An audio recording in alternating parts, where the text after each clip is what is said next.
Chapter 213, Dark Warlock Solo. Chapter 213, Dark Warlock Solo. Kara is down. We won. What was that skill? How could it be so frightening? The surviving members looked at the charred Kara, all involuntarily gulping a mouthful of saliva. The scene Shifeng displayed before was simply unheard of.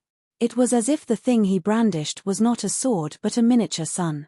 Even when standing at a distance of over 30 yards, they could feel the scorching temperature through the pain and burning of their skin.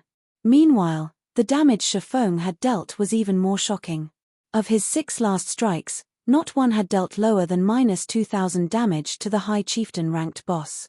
Among them, there were even 2 that achieved a critical hit, causing over -4,000 damage. It was the first time they had seen such a powerful skill. Stabbing Heart jaw also hung open. Although he knew that Shifeng was amazing, he never imagined that he would be this amazing. Cruel Sword was also awestruck. Originally, he had prepared for another failure. He never thought that Shifeng would have a move like this hidden. Shifeng had sent a level 12 High Chieftain boss flying and instantly caused more than -10,000 damage. This was definitely the highest damage Cruel Sword had seen so far. At this moment, Cruel Sword's gaze grew even more fervent when he looked at Shifeng. He couldn't help but wish that he could drag Shifeng into the Assassin's Alliance right this instant. Mu Qing reacted quickly. This moment was her best chance to get closer to Shifeng. Hence, Mu Qing immediately walked up to Shifeng's side, acting excited as she pulled on Shifeng's arm. Big brother Yifeng, this move of yours is just too amazing. Just what sort of skill is it? This is my first time seeing such a skill. Mu Qing eyed Shifeng as she spoke in a soft and supple tone, her slender eyelashes constantly fluttering. Admiration filled her gaze, and her expression was fragile, invoking any man's protective instincts. Flame Burst. It's a universal special skill that any class can use. Shifeng could clearly feel a sense of warmth and softness on the arm she clung to. However, he did not put much thought into it. He deemed that Mu Qing had only done such a thing due to her excitement. Hence, he casually gave her the answer. A special skill, is it? How unfortunate. Originally, I thought of inviting brother Yifeng to help me grind for one. Mu Qing's excitement withered when she heard Shifeng's words.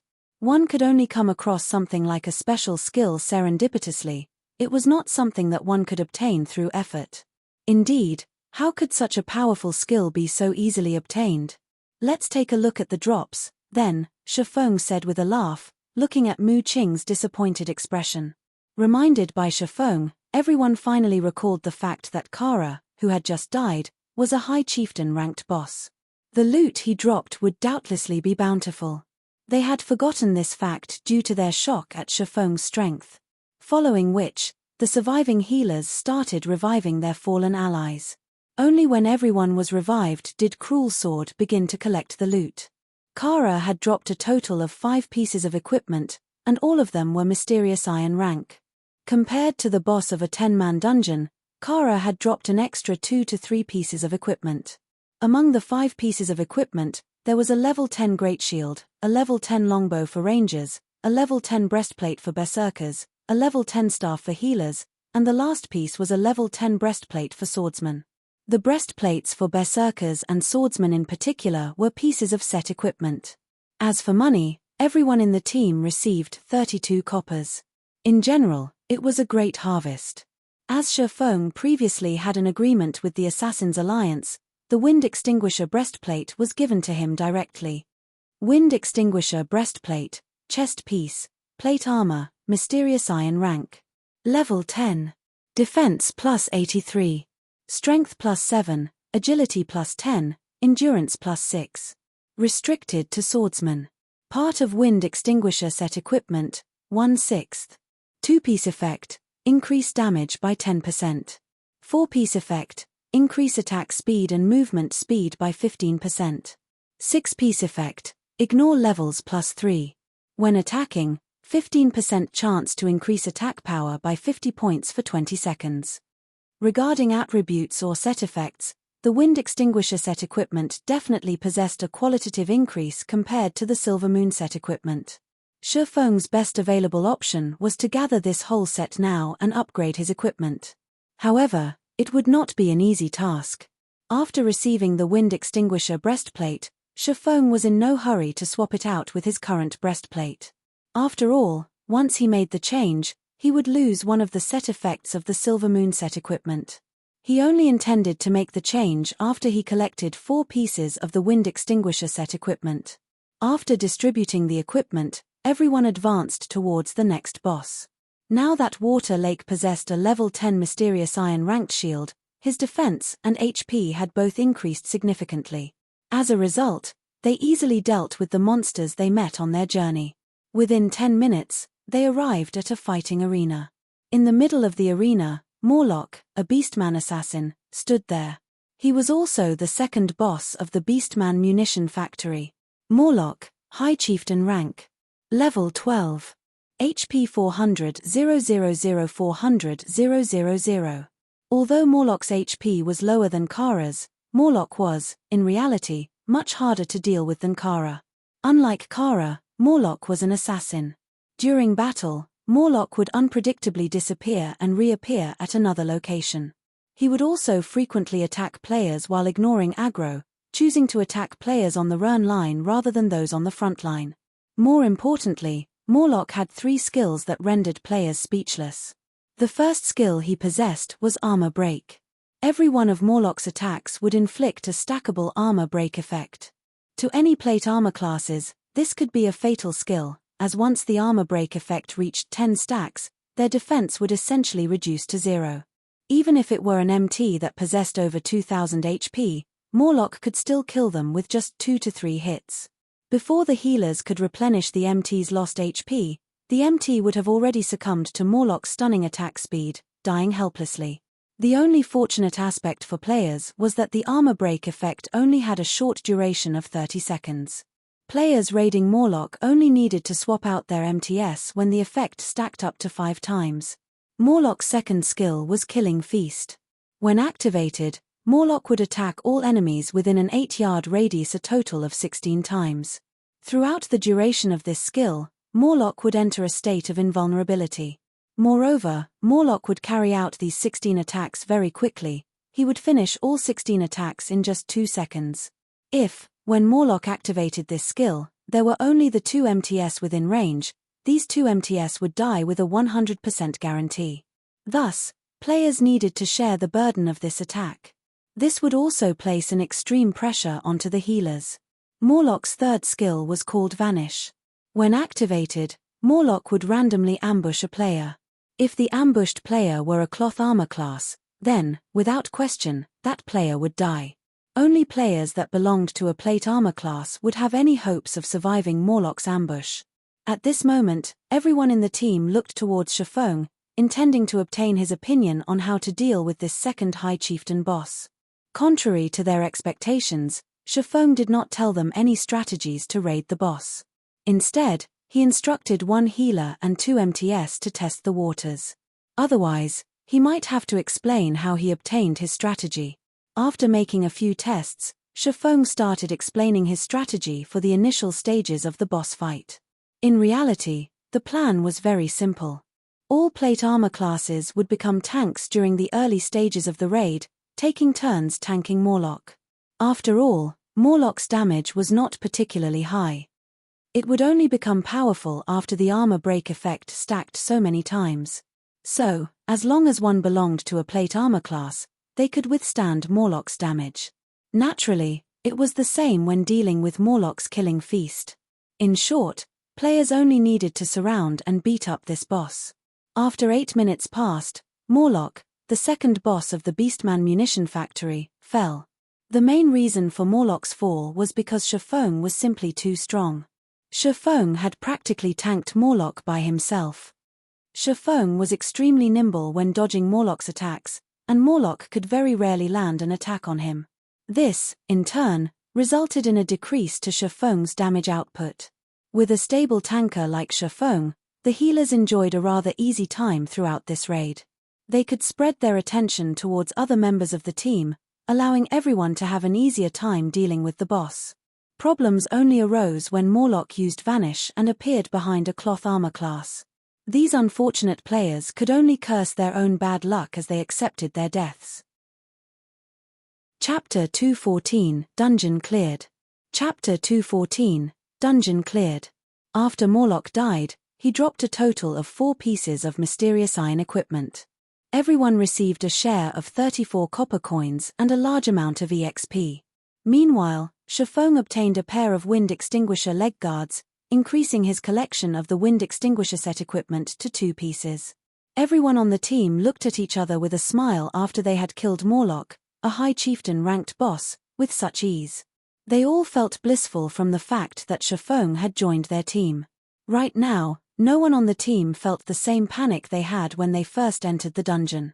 They could joke around with each other and had even become pals with Shifeng. Occasionally, they would even ask Shifeng to teach them a few battle techniques. While Shifeng gave out casual pointers, the team members' admiration for Shifeng gradually grew. Under Shifeng's casual guidance, many players in the team exhibited noticeable improvement. Soon after, everyone arrived at the final throne room. Here, they met the final boss, the Dark Warlock Salo. Dark Warlock Salo, High Chieftain rank. Level 12. HP 500 000 500 000.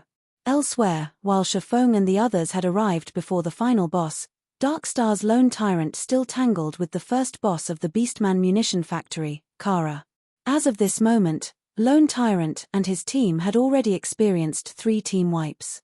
Moreover, Kara's avatar slash had caused all 3. They had not improved one little bit since their first battle. Lone Tyrant grew hysterical at this situation. He did not know why a 20-man dungeon would have such a huge increase in difficulty compared to a 10-man dungeon. After pondering for a long time, Lone Tyrant discovered the reason for their failures. This boss needs to be dealt with as quickly as possible. However, our overall damage simply isn't enough to finish him. Unless the team's equipment is further upgraded, the possibility of clearing this dungeon doesn't exist. Do we really have to go and upgrade our equipment before trying again? Lone Tyrant wore a hesitant expression as he glared at Kara. Due to his previous boasting, he was now stuck between a rock and a hard place. However, Lone Tyrant suddenly came to a realization. If the damage of his own team were insufficient to deal with Kara, then the Assassin's Alliance, who had poorer quality equipment, would have even less of a chance of killing Kara. At this moment, the team from the Assassin's Alliance must certainly be stuck at the first boss as well. When Lone Tyrant thought about this, his mood immediately lifted. He decided to reflect on their raiding strategy, giving the boss another try.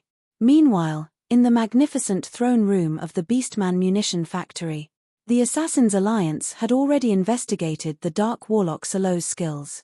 Aside from Dark Arrow being Salo's most basic attack, Salo was immune to all controlling effects. Salo also possessed 2 killing moves. One of them was a skill called Shadow Wound. When cast, the boss would fire 12 dark arrows.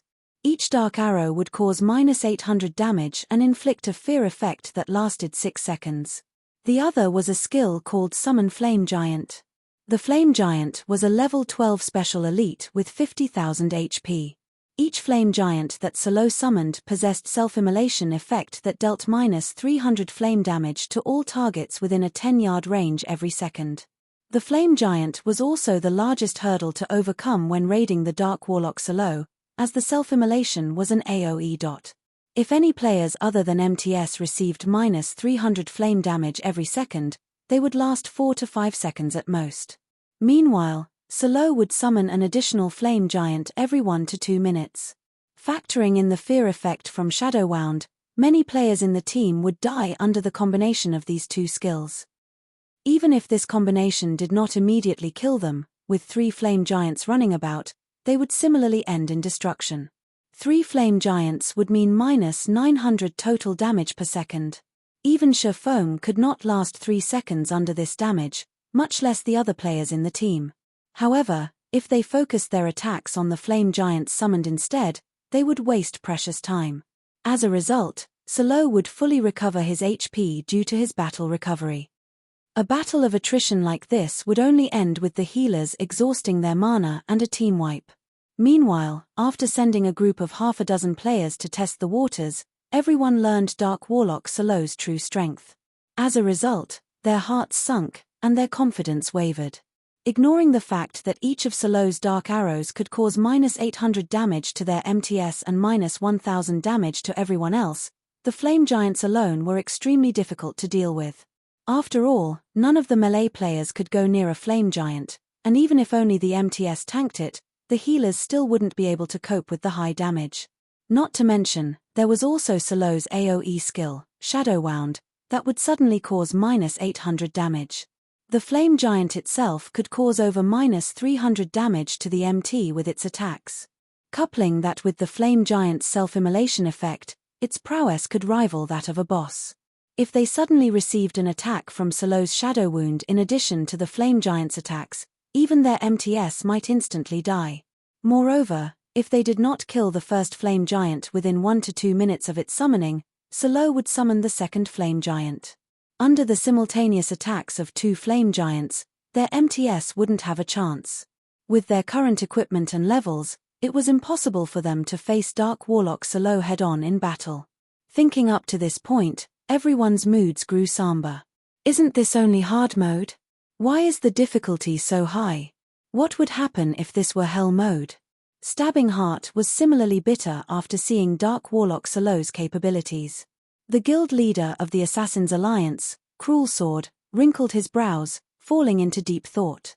Solo's raiding difficulty was clearly much higher than the previous 2 bosses. As expected of a final boss, it won't be easy to clear this hurdle. At the very least, Cruel Sword did not have any good methods to raid Solo. While everyone was discouraged. Why don't we give it a try first?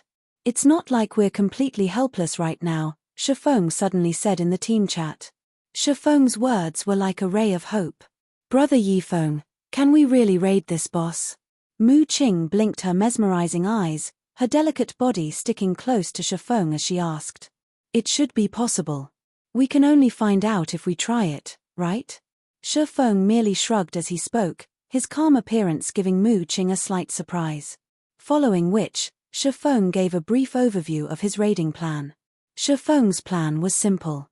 He, alone, would kite the summoned flame giants, while the other members of the team would focus their attacks on the boss. In this situation, 3 of the 4 healers on the team would be responsible for healing the MTS, while the last healer would be responsible for keeping Shifeng alive. However, this plan was very risky. Its success relied heavily on Shifeng's ability to kite the flame giants. As the throne room did not provide a wide area for movement, Shifeng needed to be mindful of his positioning. Any mistakes could lead to a team wipe. However, nobody rejected Shifeng's proposal. They did not even have the slightest opinion about Shifeng's plan. They had long since been convinced of Shifeng's strength. Since Shifeng shared his plan, he must be very confident about it. Thus, they believed that Shifeng could really pull it off. Water Lake, you'll activate Darkness Aura. White Feather, you'll activate Crusader Aura. Let's start the raid, then, Shifeng said. A Guardian Knight's Darkness Aura could provide an additional 5 points dark resistance to allies, decreasing the darkness damage they received. Meanwhile, the Crusader Aura could increase allies' movement speed by 10%, letting everyone have an easier time evading the flame giants. With these 2 auras, the team would have a much easier time raiding the boss. Water Lake was the first to dash at Solo. While Solo was still in the process of casting a spell, Water Lake smashed Shield of Vengeance into Solo's face, causing -181 damage. Water Lake then followed up with Righteous Punishment, dealing -201 damage. However, neither of these attacks had interrupted or delayed Solo's chanting, and shortly after, a streak of dark light skewered Water Lake through the chest, causing -800 damage to him. A moment later, 3 healing lights landed on Water Lake's body, recovering over 700 HP of his HP. After Water Lake solidified his grasp on Solo's aggro, Shifeng instructed the other players to initiate their attacks. After a moment, Solo pointed his staff towards the sky. A large, azure-green fireball descended from the sky, crashing into the throne room.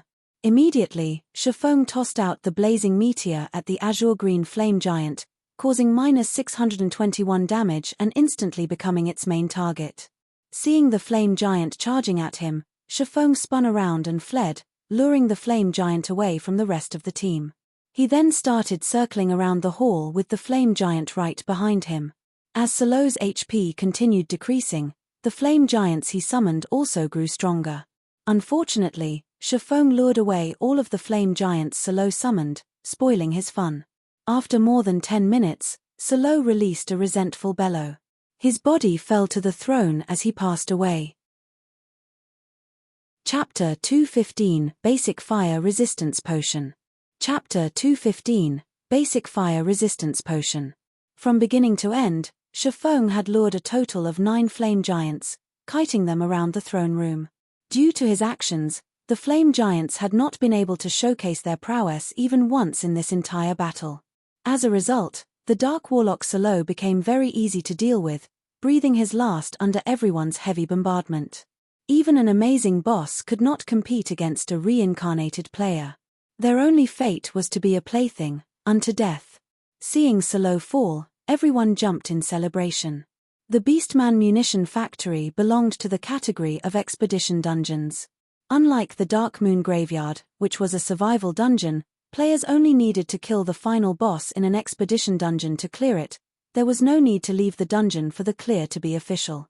At this moment, the White River City Region System announcement had already appeared. White River City Region System announcement. Congratulations to Assassin's Alliance for becoming the first team to conquer the hard mode Beastman Munition Factory. All players within the team will be rewarded with 50,000 EXP and 1 silver coin. White River City Region System announcement. Congratulations to Assassin's Alliance for becoming the fastest team to conquer the hard mode Beastman Munition Factory. All players within the team will be rewarded with 50,000 EXP and 1 Tier 1 gemstone of random attribute. As it was not the first clear of Hell mode, the main god system would not be so generous as to reward them with reputation points. Normally, players would only receive EXP for obtaining the first clear of hard mode. Also, the race for team dungeons was categorized into 2 types, hard mode and hell mode. Normal mode was not taken into consideration as no time challenge existed. Normally, the main god system would implement a clear time for team dungeons. The clear time set by the system depended on the type of team dungeon and its difficulty. Meanwhile, the hard mode Beastman Munition Factory's clear time was set at 3 hours. The main god system would usually set the clear time at a very high bar.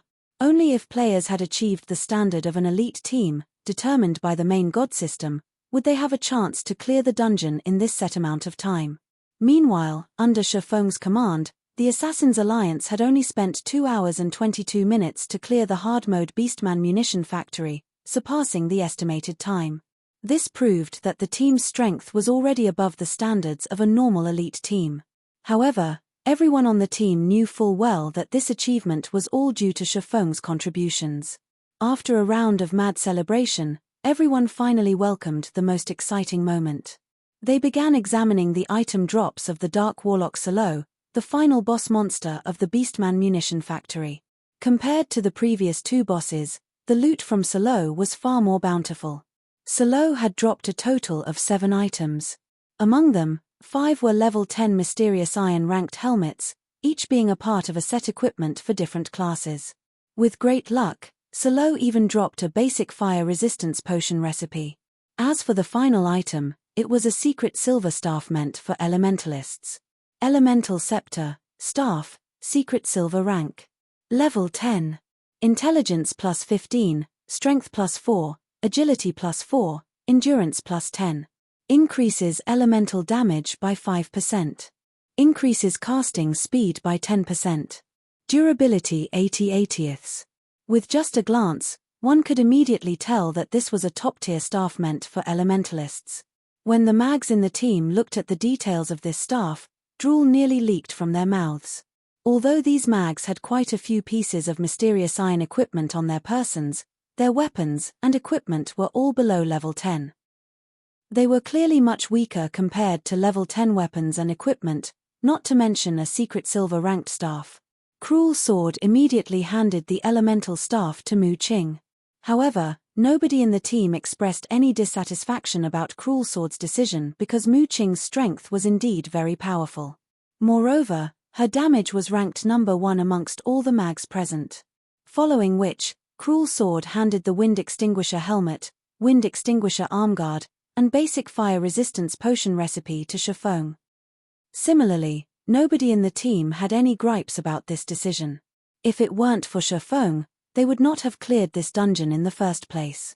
With this, Shifeng now had 4 pieces of the Wind Extinguisher set equipment. Although he did not possess all 6 pieces, they were sufficient for him to replace the bronze-ranked Silver Moon set equipment. Brother Yifeng, you've helped us out so much, yet, you're only taking so few items. I am truly embarrassed about this, so please let me pay you another 100,000 credits as compensation. Otherwise, if the other guilds discover this matter, they will definitely mock us for being insincere, Cruel Sword said with a laugh as he looked at Shifeng. Putting aside the advertising benefits brought about from obtaining the first clear of the hard-mode Beastman munition factory, just the equipment they obtained was already of considerable value. It was especially true for the secret silver-ranked elemental scepter. The value of this staff alone could compare to half a dozen pieces of level 10 mysterious iron equipment.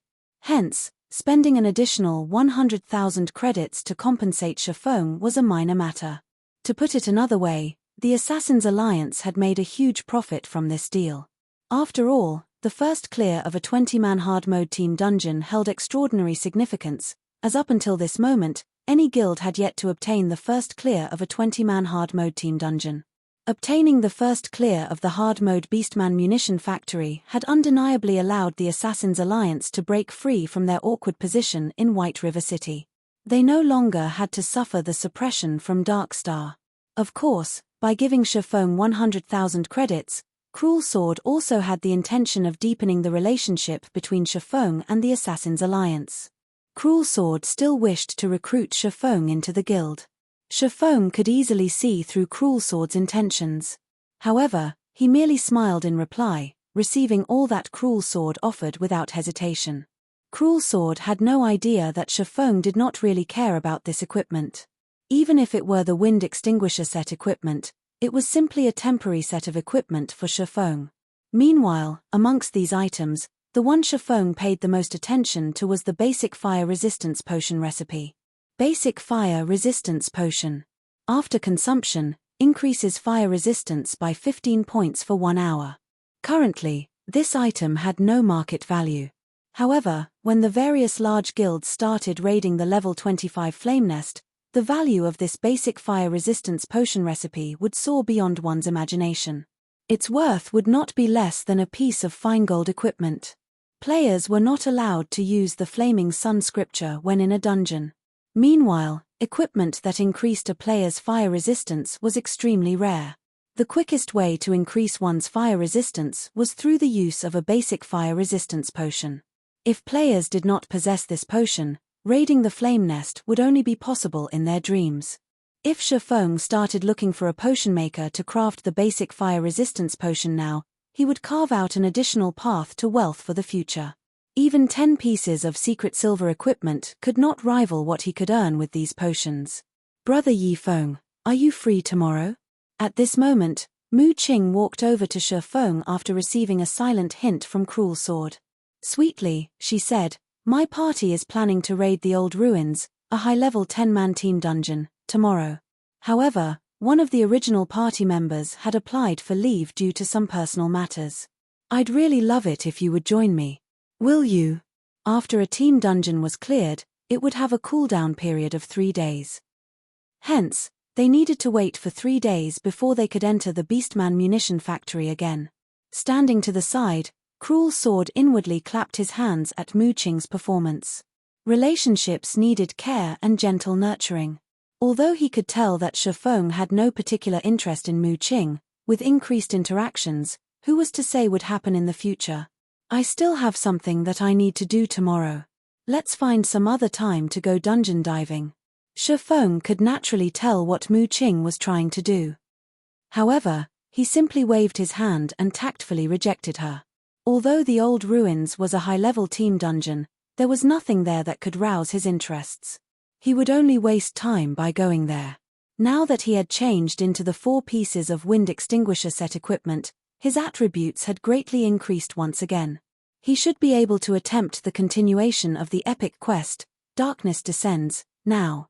Mu Qing's innocent eyes flashed with a hint of disappointment. She did not think that her charm, which had only brought her success so far, would fail against Shifeng. Was she really lacking in charm, or were Shifeng's defenses just too high? Chapter 216, Surpassing Imagination. Chapter 216, Surpassing Imagination. Beastman Munition Factory. Boss, we've already team-wiped 4 times now and have lost 20% of our experience. If we are to continue to die, at this rate, we might not even be a high enough level to enter the dungeon's entrance. Why don't we give up? Alright, then. Everyone, get some rest. Afterwards, we'll head to a 10-man dungeon to upgrade our equipment. Lone Tyrant currently wore a gloomy expression on his face. They had tried all sorts of methods to raid the High Chieftain-ranked boss, Kara, yet, ultimately, they still failed due to a lack of damage. Before, he had even made a solemn vow to kill Kara. Now that he thought about it, he felt that his decision had been slightly rash. Fortunately, the players from the Assassin's Alliance had absolutely no chances of clearing the dungeon. Otherwise, he would be utterly humiliated. Just as the members of Darkstar were resting. Suddenly, 2 system notifications relating to the Assassin's Alliance rang out beside everyone's ears. In the beginning, the members of Darkstar thought that they had heard wrong. Hence, they quickly called up the announcement interface. The extraordinarily large and clear words proved them wrong. The Assassin's Alliance had indeed obtained the first clear of the hard-mode Beastman Munition Factory. Immediately, the atmosphere surrounding the members of Darkstar sunk. Why was there such a large difference between their 2 teams? Weren't they supposed to be stronger than the Assassin's Alliance? How could the Assassin's Alliance have already obtained the first clear, while they were still stuck at the first boss? Lone Tyrant felt like he had just been given 2 tight slaps to his face when he looked at these notifications. His cheeks felt as if they were on fire. He felt even worse when he recalled Shifeng's words from before. If the nobodies that you've looked down on suddenly obtain the first clear of the hard-mode Beast Munition Factory a step ahead of you, then what would you all amount to? At this moment, those words were like sharp swords, continuously slashing at Lone Tyrant's pride. Lone Tyrant truly never imagined that such a situation would occur. However, Lone Tyrant was no fool. He did not believe the Assassin's Alliance had relied on only themselves to clear the dungeon. The only possible way they could do so was with Shifeng's help. Just where did this mysterious person come from? In reality, Darkstar wasn't the only one to have been shocked by this piece of news. When the announcement spread throughout the entire White River City region, it had grabbed the attention of many other guilds. The Assassin's Alliance's position in White River City was self-evident from the fact that their development speed had surpassed even that of a first-rate guild. However, Darkstar's fame had recently suppressed Assassin's Alliance, adding to the fact that they had not produced any significant results from the team dungeons. Their status in White River City had become slightly awkward. Now that they had obtained the first clear of the Beastman Munition Factory, their fame instantly soared. This allowed the Assassin's Alliance to regain their rightful reputation. From now on, their development speed would definitely be faster than before. White River City's Adventurers Association. Brother Zhong. Brother Zhong. The Assassin's Alliance has obtained the first clear of the hard-mode Beastman Munition Factory. Ling Fialong suddenly rushed into Shadow's Guild Hall, announcing the news with a face filled with excitement. In God's domain, as long as guilds registered themselves at the Adventurers Association, they would be provided a free lounge for their own personal use in the various large cities. Guilds could carry out meetings and rest in this room, and they could also receive quests from the Adventurers Association. Why are you shouting? Who doesn't know of this matter? Ju Yuhu, who was resting in the corner of the room, rolled his eyes at Ling Fialong. Of course, I know of this. However, there is another hidden truth to this matter. Ling Fialong shot a glance at Ju Yuhu, before shifting his gaze towards the person sitting in the guild leader's seat, Zhong Luowei. A hidden truth. Speak. Ling Feilong's words caused Zhong Luowei, who had previously been indifferent towards this matter, to grow interested. Ling Feilong's previous report about his efforts to recruit Yi Feng had nearly caused Zhong Luowei to lash out in anger. Shi Feng had actually demanded to become the guild leader of Shadow. Did Yi Feng even place him in his eyes? Moreover, he had asked for 60% of the guild's shares. What did he take them for? Did he really think they were fools? Meanwhile, the most shocking thing was that Ling Feilong had actually suggested that Zhong Luowei accept Shi Feng's conditions. Hence, Zhong Luowei now looked down on Ling Feilong, resulting in Ling Feilong receiving cold treatment within the guild. Brother Zhong, look at the Assassin's Alliance's first clear name list. Yi Feng is among the names.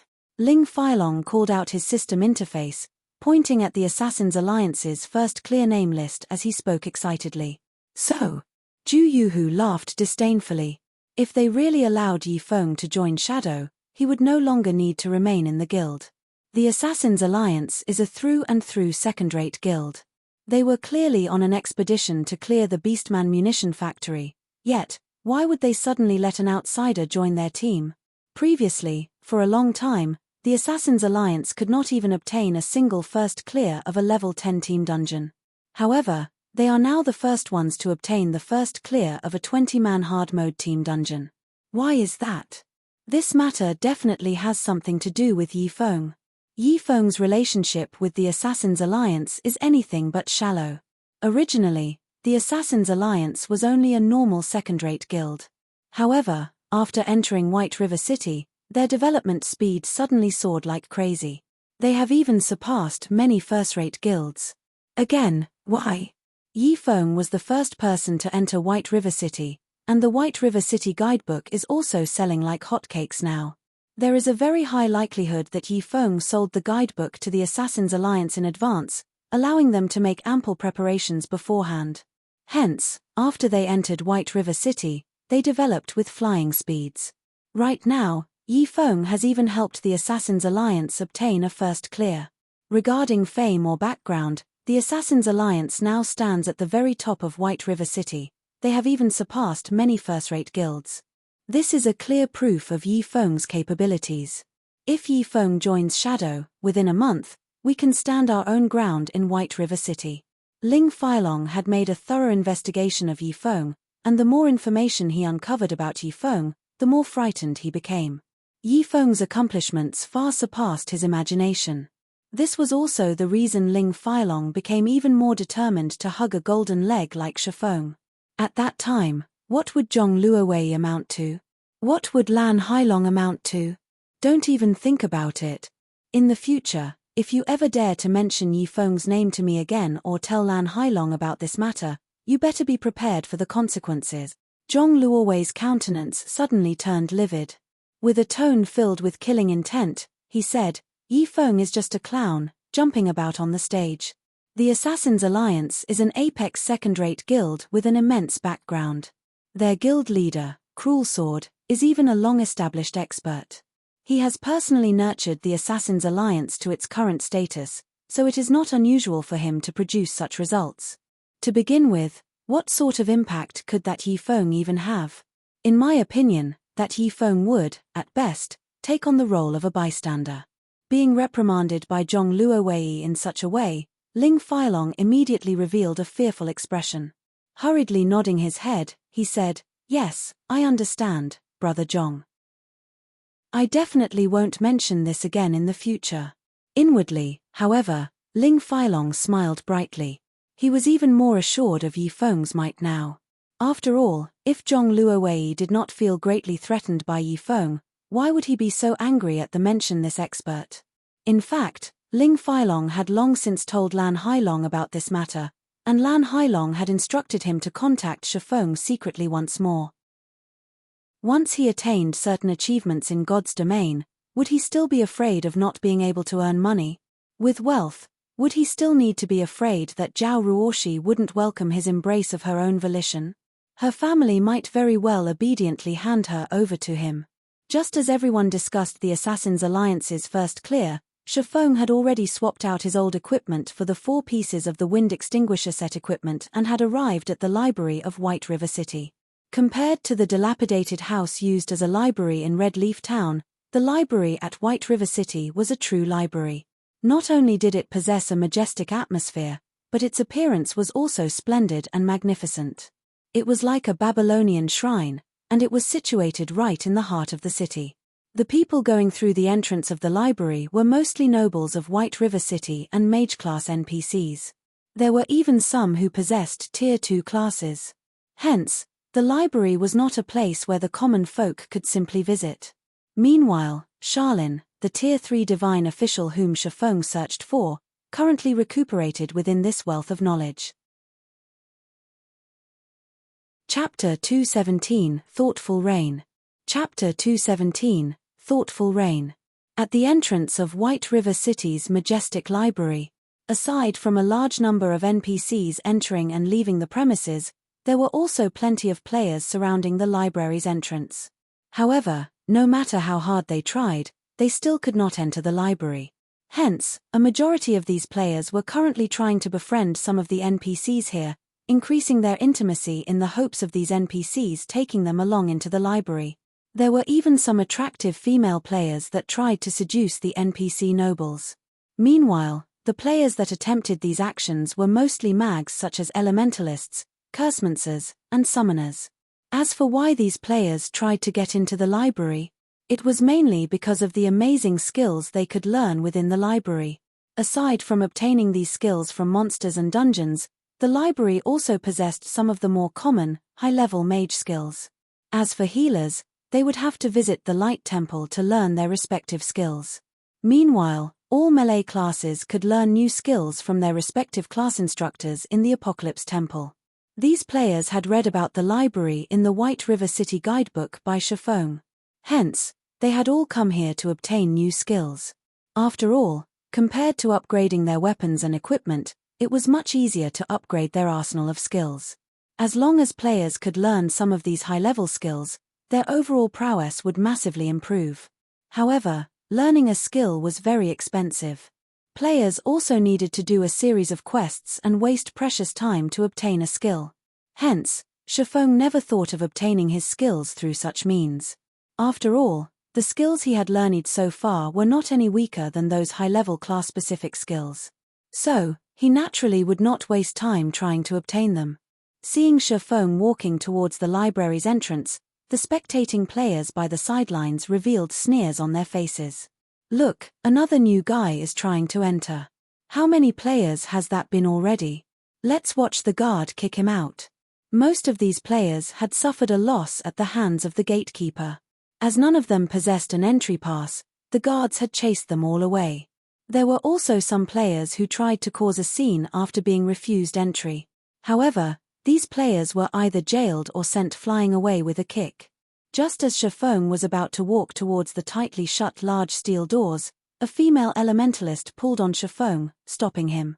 The guards here will kick out any player without an entry pass. It is best if you do not try to approach them, the female player warned Shifeng. Shifeng already knew this. However, since the other party had approached him with kind intentions, Shifeng turned his head and looked at the female player that had stopped him. Immediately, Shifeng discovered that the female player who stopped him was very beautiful. Amongst all the female elementalists he knew, only the flame witch, Zhao Yueru, might trump this girl's beauty. Moreover, the equipment on this girl fully comprised of mysterious iron equipment. Although her weapons and equipment were all below level 10, they were still extremely valuable. As the girl before him was an independent player, it was much more difficult for her to obtain such equipment compared to a member of a guild. However, for some unknown reason, Shifeng felt a sense of familiarity when he looked at this female player. Yet, he could not recall when he had met her before. He then used observing eyes and took a look at this girl's name. Thoughtful Rain. Shifeng had no recollection of this ID, and he was very sure that there was no female expert in his previous life with such a name. Since she was not a female expert, why did he feel a sense of familiarity with her? Shifeng shook his head. There was no point thinking about it if he couldn't remember. It might just be a misconception due to his reincarnation. Thanks, Shifeng said. Thoughtful Rain faintly smiled. She thought that, since Shifeng had shown his appreciation, he must have a kind personality, unlike others who would reply to goodwill with malice. Hence, she pointed towards the group of players a short distance away that was currently surrounding a few NPC nobles, softly saying, "Ian, your attitude isn't so bad after all. If you wish to enter the library, it is best if you obtain an entry pass first. You can also try to befriend one of those NPC nobles. They possess some entry passes." "Miss Rain, are you trying to enter the library as well?" Shifeng asked. "Ian, but those NPC nobles are simply too vile. So, I was just about to leave in search of an entry pass somewhere else." Thoughtful Rain nodded her head. However, when she recalled those fat and oily NPC nobles, an expression of disgust appeared on her face. "Since that is the case, why don't you enter the library with me?" Shifeng asked. He had no ulterior motives in inviting her along. He was simply trying to repay Thoughtful Rain's kind reminder. "Enter?" Thoughtful Rain asked in confusion. "Do you have an entry pass?" "No." Shifeng shook his head. He then smiled as he explained, "However, I have other methods." "It shouldn't be possible, right? The guards here will only allow those with an entry pass or those related to the library to enter." Thoughtful Rain revealed an unconvinced expression as if saying, "You're tricking me." Shifeng merely smiled at her reaction, not bothering to explain. He then walked towards the large metal doors. Before Thoughtful Rain could stop Shifeng, the guard on duty had already noticed him. The spectating players in the distance all started snickering at the thought of the misfortunate about to befall on Shifeng. "This noob is trying too hard to impress the beauty he just met. I want to watch the guard put him in his place. With his figure, I'm guessing that the guard will send him flying over 10 yards. If he continues making a ruckus, the guard might even capture him and hang him by the library's entrance for display. That isn't right. The guard kicked that last berserker over 10 yards. I bet that he will fly 15 yards away." Just as everyone wore mocking smiles, the guard moved forward and blocked Shifeng's path. Halt! The powerful and mighty guard at the entrance suddenly blocked Shifeng with his spear. He then coldly said, "You will need to present your pass if you wish to enter the library. I'm a demon hunter." "Will that do?" Shifeng swapped out his Might of 1,000 title for the Demon Hunter title, asking, "So, it is Lord Demon Hunter. Please pardon my rudeness." The gatekeeper immediately retracted his spear, showing Shifeng extreme respect. This situation immediately stunned the spectating players standing at a side. Their mouths gaped as the scene left them speechless. Even after they tried countless methods to obtain an entry pass from the NPC nobles, they still failed. Yet, the noob before them had actually made the gatekeeper kneel before him in respect just by uttering a single sentence. Could this be the rumored secret signal? Or was it the entry password? Shifeng nodded towards the guard. He then pointed at Thoughtful Rain, saying, "She is a friend of mine. However, she does not possess an entry pass. I wonder if she can enter with me. I can be her guarantor." Of course, since she is a friend of the Lord Demon Hunter, she is naturally allowed to enter. The guard took a look at Thoughtful Rain, immediately noticing that she was an exquisite beauty. He then returned his gaze to Shifeng, an understanding look on his face as he hurriedly said, "In addition, here is a library member's emblem. This will allow Lord Demon Hunter's friend to enter the library freely in the future." Saying so, the guard respectfully passed the library member's emblem to Shifeng. Shifeng was slightly stunned. God's domain had only undergone one evolution as of this moment. He never thought that these NPC guards would be so intelligent already. Though he felt slightly shocked, he had no hesitation when accepting the library member's emblem from the guard. An entry pass could only provide a single entry into the library for players. However, one could not complete the process of learning a new skill with a single trip. Meanwhile, there was no limit to the number of uses for the library member's emblem. Players could enter the library without any restrictions if they possessed this emblem. Originally, obtaining the library member's emblem for a friend was a special right reserved for nobles in White River City. Shifeng did not think that even a demon hunter would have such rights. Miss Rain, please hold on to this library member's emblem properly. In the future, you simply need to wear it on your person, and none of these guards will bar you from the library, Shifeng said, handing the emblem to thoughtful Rain, who was currently still in a daze. Following which, the two of them entered the library under everyone's stunned gazes. Some of the players were immediately dumbfounded. A few female players also revealed their envy as they watched thoughtful Rain. At this moment, the players who had previously mocked Shifeng ran up to the library's entrance. Halt! The gatekeeper blocked all the players, coldly saying, "You will need to present your pass if you wish to enter the library. I'm a demon hunter." "Will that do?" These players repeated Shifeng's words, inwardly praising themselves for their clever minds. "How brave! You actually dare to impersonate the Lord Demon Hunter." When the guard swept a glance over these players, he failed to discover any of them in possession of the Demon Hunter title. Immediately, the guard flared with anger. In the end, all these smart people ended up in tragedy. Chapter 218, Starstreak Trading Firm. Chapter 218, Starstreak Trading Firm. After Shifeng and Thoughtful Rain entered the library, Thoughtful Rain's eyes flashed with a hint of shock when she saw the spectacular scene inside the library. The interior of the library was like something from a fantasy world. Countless documents and materials were displayed all around the library, and a massive, transparent crystal globe occupied the center. This crystal globe was like a supercomputer. One could search for any information available pertaining to the Star Moon Kingdom. Meanwhile, numerous open-air meditation rooms made of magic crystals decorated the surroundings of the crystal globe. Inside these meditation rooms, players could either research new spells or practice using their current spells. Normally, only Tier 3 and above mage classes would research new spells. The players at this stage of the game had yet to possess a deep understanding of magic, so researching new spells was out of the question for them. Moreover, the spells that players currently used were only entry-level spells. However, along with the increase in their levels, the spells they used would also grow more complex. If they did not possess a specific degree of understanding of magic, they could stop dreaming of casting any high-tier spells. As a result, many mags in God's domain had given up on their adventuring career, switching to a lifestyle class instead. In fact, magic wasn't the only thing that had stringent requirements for players. It was the same for battle techniques. The more powerful a battle technique was, the higher its requirement would be of a player's control over their body. As a result, this requirement had created a gap in strength between the players of God's domain. It was one of the reasons that some players could advance to a Tier 5 class, while some failed even to reach Tier 3. Although it would be of some help if players increased their levels and attributes, such factors would make little difference the further players advanced in God's domain. This was also the reason why God-tier powerhouses were so rare.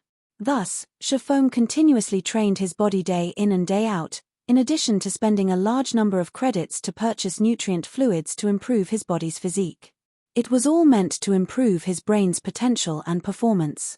Only by developing his brain's potential could he master his body in the game and obtain extraordinary battle prowess. He could then advance to a Tier 5 class and take the challenge to advance to the Tier 6 guardhood, reaching the pinnacle of God's domain. Let's part ways here. I still need to look for someone. If you want to learn high-level skills, the Tier 2 instructor over there can help you. Shifeng pointed towards a mage in white robes standing by the large crystal globe. Thank you. Thoughtful Rain appeared slightly embarrassed as she expressed her gratitude. Originally, she had intended to help Shifeng.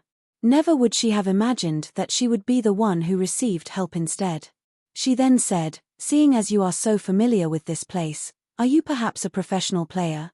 "I guess you can put it that way," Shifeng nodded. "Let's add each other as friends, then. I don't normally play games, so I usually buy my game equipment from others. In the future, if I am looking to purchase equipment or do a quest, I can also look to you for some help." Thoughtful Rain beamed a smile as she sent Shifeng a friend request. "That's fine, but if you need help with a quest, it would be best if you contact me about it in advance." Shifeng accepted the friend request. He did not think that, by coming here to do a quest, he would actually meet a potential female customer. When his workshop started its operations in the future, aside from raiding dungeons to obtain equipment, they would also need to look for tycoons and various corporations for sponsorship. However, it was extremely difficult for an upstart workshop to obtain sponsorship from a large corporation. Newly established workshops usually depended on rich players who were willing to spend large sums of money. Only after becoming a large guild would a workshop attract the sponsorship of large corporations. Although Shi Feng's workshop had yet to start its operation officially, there was already one customer waiting at the front door. His luck was relatively good. After Shi Feng left, Thoughtful Rain inspected Shi Feng's ID. "Oh, he is Yi Feng, White River City's #1 expert." As Shi Feng had kept his ID hidden, it was only revealed after Shi Feng accepted her friend request. Although Thoughtful Rain was not a gaming expert, having a poor understanding of the gaming world, Shi Feng's fame had long since shaken the White River City region. He had also received many titles such as White River City's #1 independent player, God-ranked expert, and so on. Furthermore, Shi Feng had also personally penned the luxury version of the White River City guidebook she had bought. So, how could she not know who Shi Feng was? No wonder why I thought he looked familiar. It turns out that he is Yi Feng. This looks interesting. Thoughtful Rain's bright red lips slightly lifted upwards as she lost herself in her own thoughts. On the library's uppermost floor, Star Moon Hall. Several level 180 Tier 1 knights stood guard outside of Star Moon Hall. These knights wore rigid expressions. Under normal circumstances, even normal nobles were not allowed into the Star Moon Hall. However, these knights did not stop Shi Feng this time. On the contrary, they immediately parted the crystal doors for Shi Feng upon his arrival. "I've been bitterly waiting for you for so long. Why have you only decided to come now?" Charlene asked, smiling sweetly from her seat next to a shiny, stone table. The woman currently wore a set of pure white, magical robes. The delicate and luxurious robes radiated a faint silvery glow, making Charlene appear as though she were a flawless noble saint. She crossed one thigh over the other, revealing fair, supple skin. It was almost as if Charlene was trying to toy with Shi Feng. At this moment, Charlene was no longer a level 20 Tier 3 divine official, but a level 180 Tier 3 divine official. Aside from the few Tier 4 tyrants, Charlene could very well be considered the most powerful person in White River City. "Why are you standing there, daydreaming? Come over here and sit. We have plenty of time to have a lengthy chat." Charlene smiled faintly as she pointed towards the empty seat beside her. Shi Feng instinctively shuddered when he faced a gold digger like Charlene. He felt as if he were being stared at by a nine-tailed fox, his wallet no longer safe. However, to obtain the clue for the epic quest, Shi Feng had no choice but to advance, taking a seat beside Charlene. Shi Feng took out 10 gold coins, placing them on the table. He then asked in a soft tone, "Esteemed Lady Charlene, I've brought the 10 gold coins you requested. I wonder if you can tell me the location of the Bible of Darkness now?" Charlene made a slight waving motion and the gold coins on the stone table immediately flew to her lily-white hand. Giggling, she played with the shiny coins in her hand. "I didn't think that your money-making speed would be so fast. This big sister has truly underestimated you." After storing the gold coins, Charlene unhurriedly said, "However, I now have a new piece of information. I wonder if you would be interested in hearing it. Moreover, this information is extremely accurate. It will definitely help you in locating the Bible of Darkness." Shi Feng's lips involuntarily twitched at Charlene's words. She was going to ask for more money. "Say it. How much do you want?" Shi Feng truly felt regretful now. Due to the successful sales of hardstones, Shi Feng now had over 70 gold coins on his person. If he had known something like this would happen, he would have stored all his money in the bank before coming to the library. However, there was also another possibility. Only when players possessed a certain amount of money could they trigger the revelation of new information. If so, without a doubt, Shi Feng had reached this goal. Not much, an additional 40 gold coins would be enough. Of course, you can choose not to listen to this new information. I'm not trying to belittle you, but with your current strength, it is impossible for you to locate the Bible of Darkness by relying on the old clue. Are you sure you don't want to know this new clue? Charlene blinked her eyes at Shifeng, her body radiating a holy aura. Those affected by this aura would find it hard to refuse Charlene's request. A total of 50 gold coins. At this moment, Shifeng wanted to shout, "Why don't you just rob me and be done with it?" However, Shifeng endured it. As long as he could obtain the reward for the epic quest, spending 50 gold coins was nothing in comparison. Here is 40 gold coins. Shifeng ground his teeth as he placed another 40 gold coins on the stone table, forming a small, gold mountain. Charlene's eyes shone as she saw the small mountain of gold. After snagging the gold coins, she unhurriedly took out a letter and handed it to Shifeng.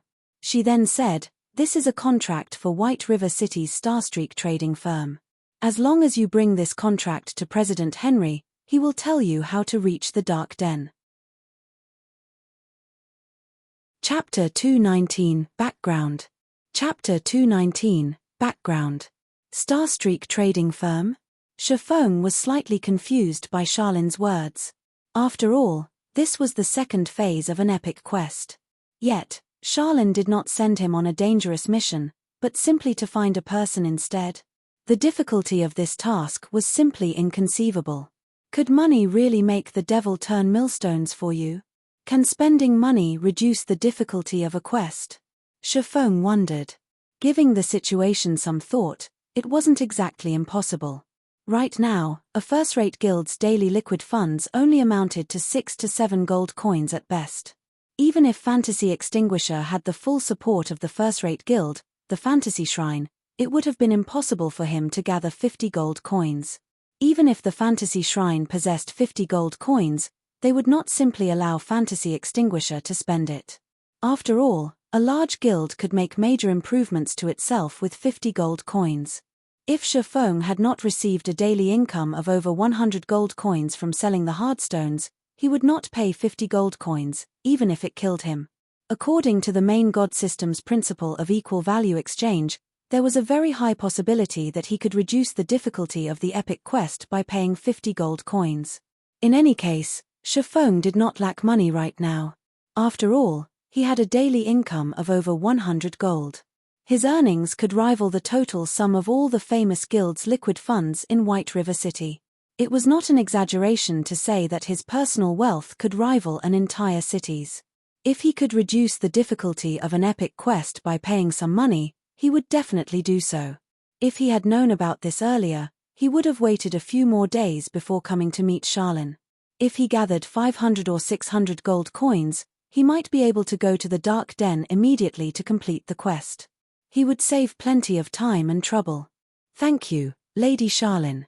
Shifeng respectfully received the contract. "I have faith in you.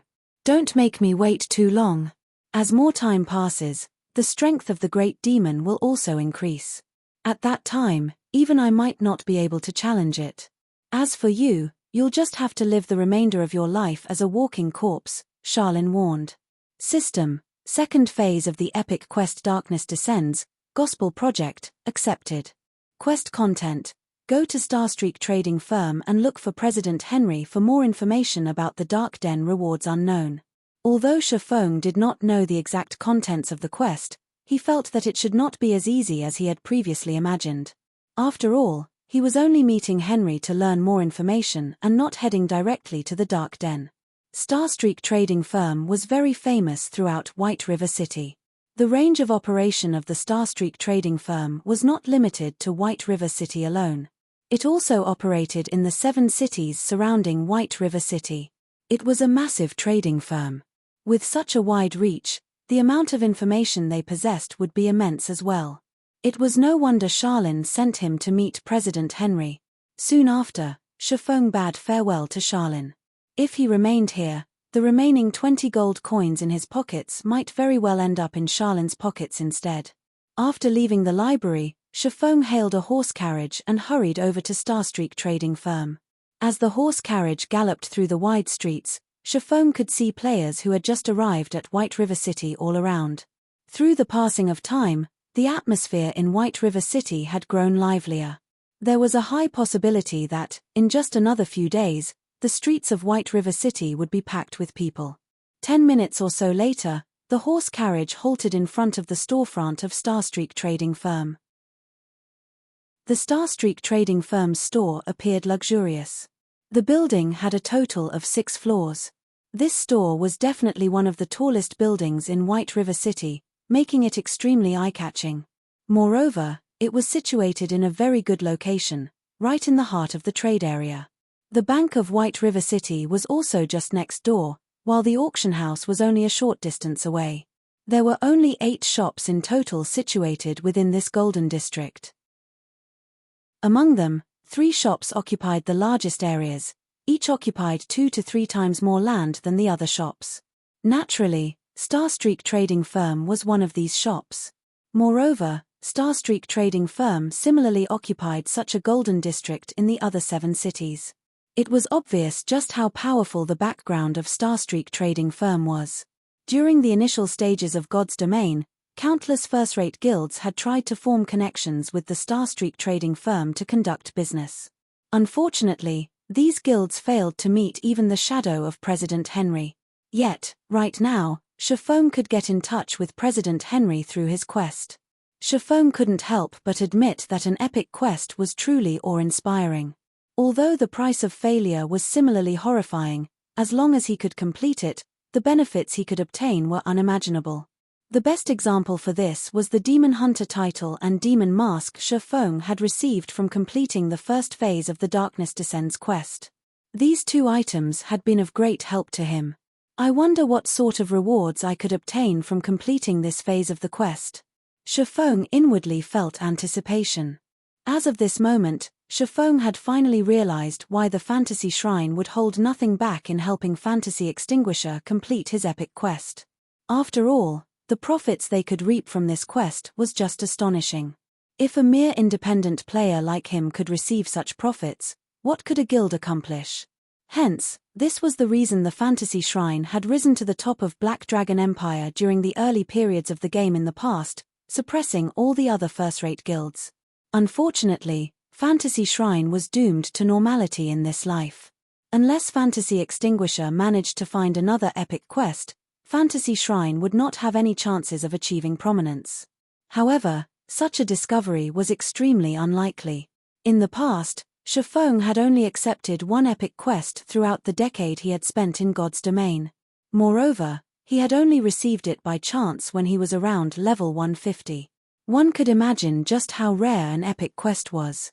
At this moment, Chiffon suddenly received a system announcement. White River City Region System Announcement. Congratulations to Ouroboros for becoming the first team to conquer the hard mode Crystal Ruins. All players within the team will be rewarded with 50,000 EXP and 1 silver coin. White River City Region System Announcement. Congratulations to Ouroboros for becoming the fastest team to conquer the hard mode Crystal Ruins. All players within the team will be rewarded with 50,000 EXP and 1 Tier 1 gemstone of random attribute. This system announcement undeniably caused a sensation among the players in White River City. Right now, the independent players who had arrived in White River City all had impressive techniques. Meanwhile, a large majority of them were unwilling to join a small guild. They all wished to join a large, top-tier guild. However, these independent players would not determine a guild's strength solely through the fame of the guild. After all, every time a guild started out in a new virtual reality game, they had to start from the very bottom. Moreover, there would always be some nameless guild suddenly rising in the ranks, becoming the tyrant of this new virtual reality game. Similarly, there was also plenty of well-known guilds that had vanished without a trace. Hence, players would usually determine a guild's strength through their dungeon raiding capabilities. This situation also caused the system announcements to be extraordinarily important to guilds, as this was the basis of reference for independent players.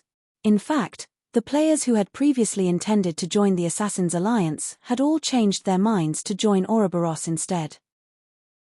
After all, not only was Ouroboros a first-rate guild, but they had also obtained the first clear of a Hell Mode dungeon. Regarding wealth, influence, or strength, Ouroboros was far more powerful than the Assassin's Alliance. Even an idiot knew which guild to choose. This was the difference in backgrounds. As expected of gentle snow, her speed is astonishing.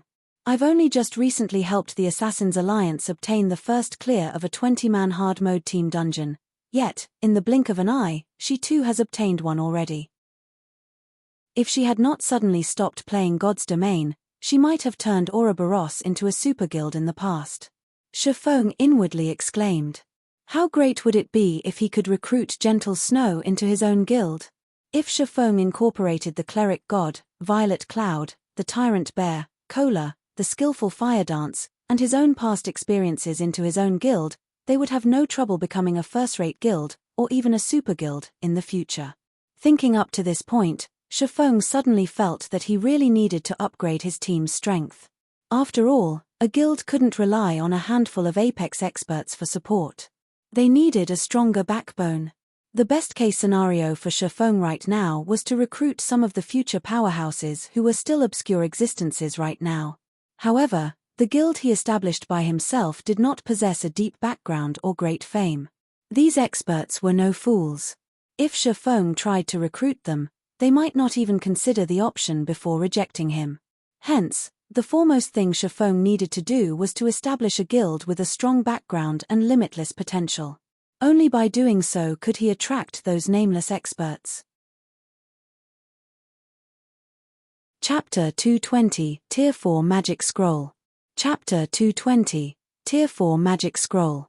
First floor reception hall of Starstreak Trading Firm. The Starstreak Trading Firm's store was different from normal stores.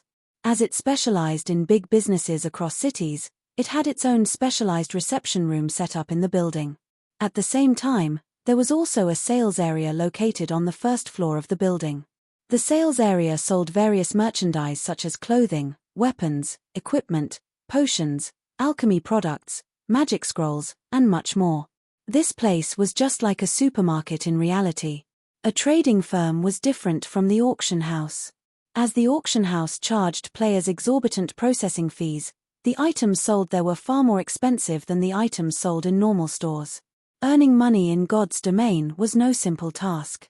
Hence, rather selling their wares at the auction houses, losing 15% of their profits in the process, a large majority of the players in God's Domain would prefer to spend more time selling their wares at trading companies or stores.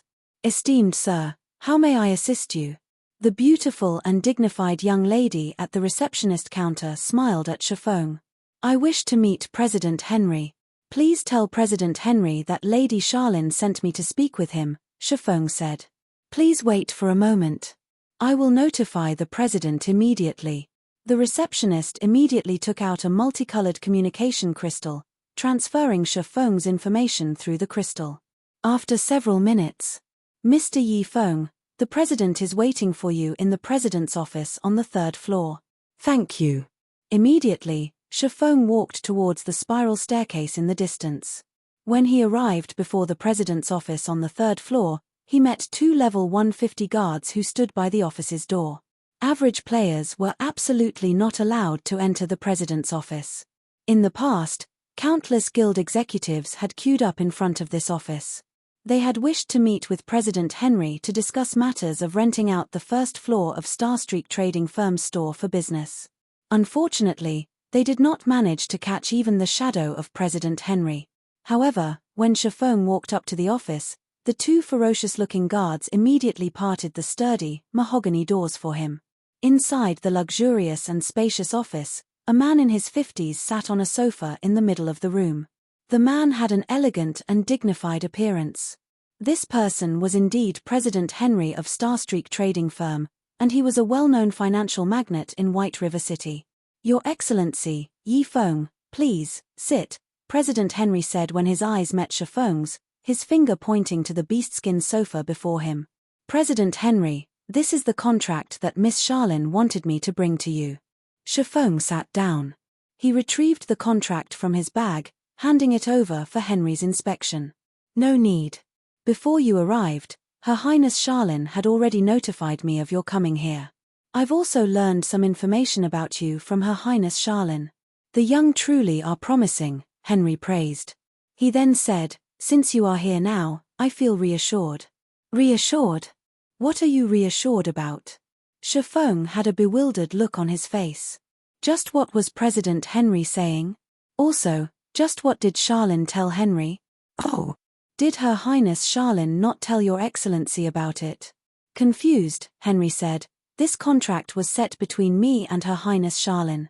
As long as Her Highness can save the Starstreak trading firm from its current predicament, she will obtain 20% of Starstreak trading firm's shares and the Tier 4 magic scroll that was obtained from the ancient ruins.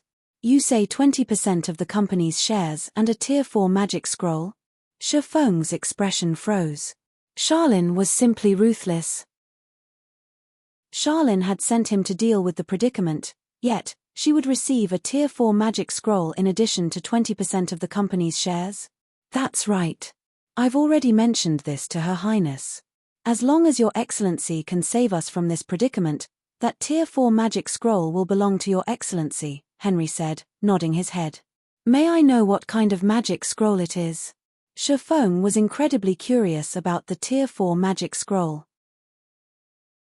In the past, the most powerful magic scroll Shifeng had seen was only a Tier 4. If he sold the scroll, the minimum price for it would be 500 gold coins. If it were an amazing Tier 4 magic scroll, he could even sell it for over 1,000 gold coins. However, players who obtained a Tier 4 magic scroll were not usually willing to sell it. It is a Tier 4 position teleportation scroll. With it, one can teleport to anywhere they wished within an instant. However, this scroll was made using the technology of an ancient civilization.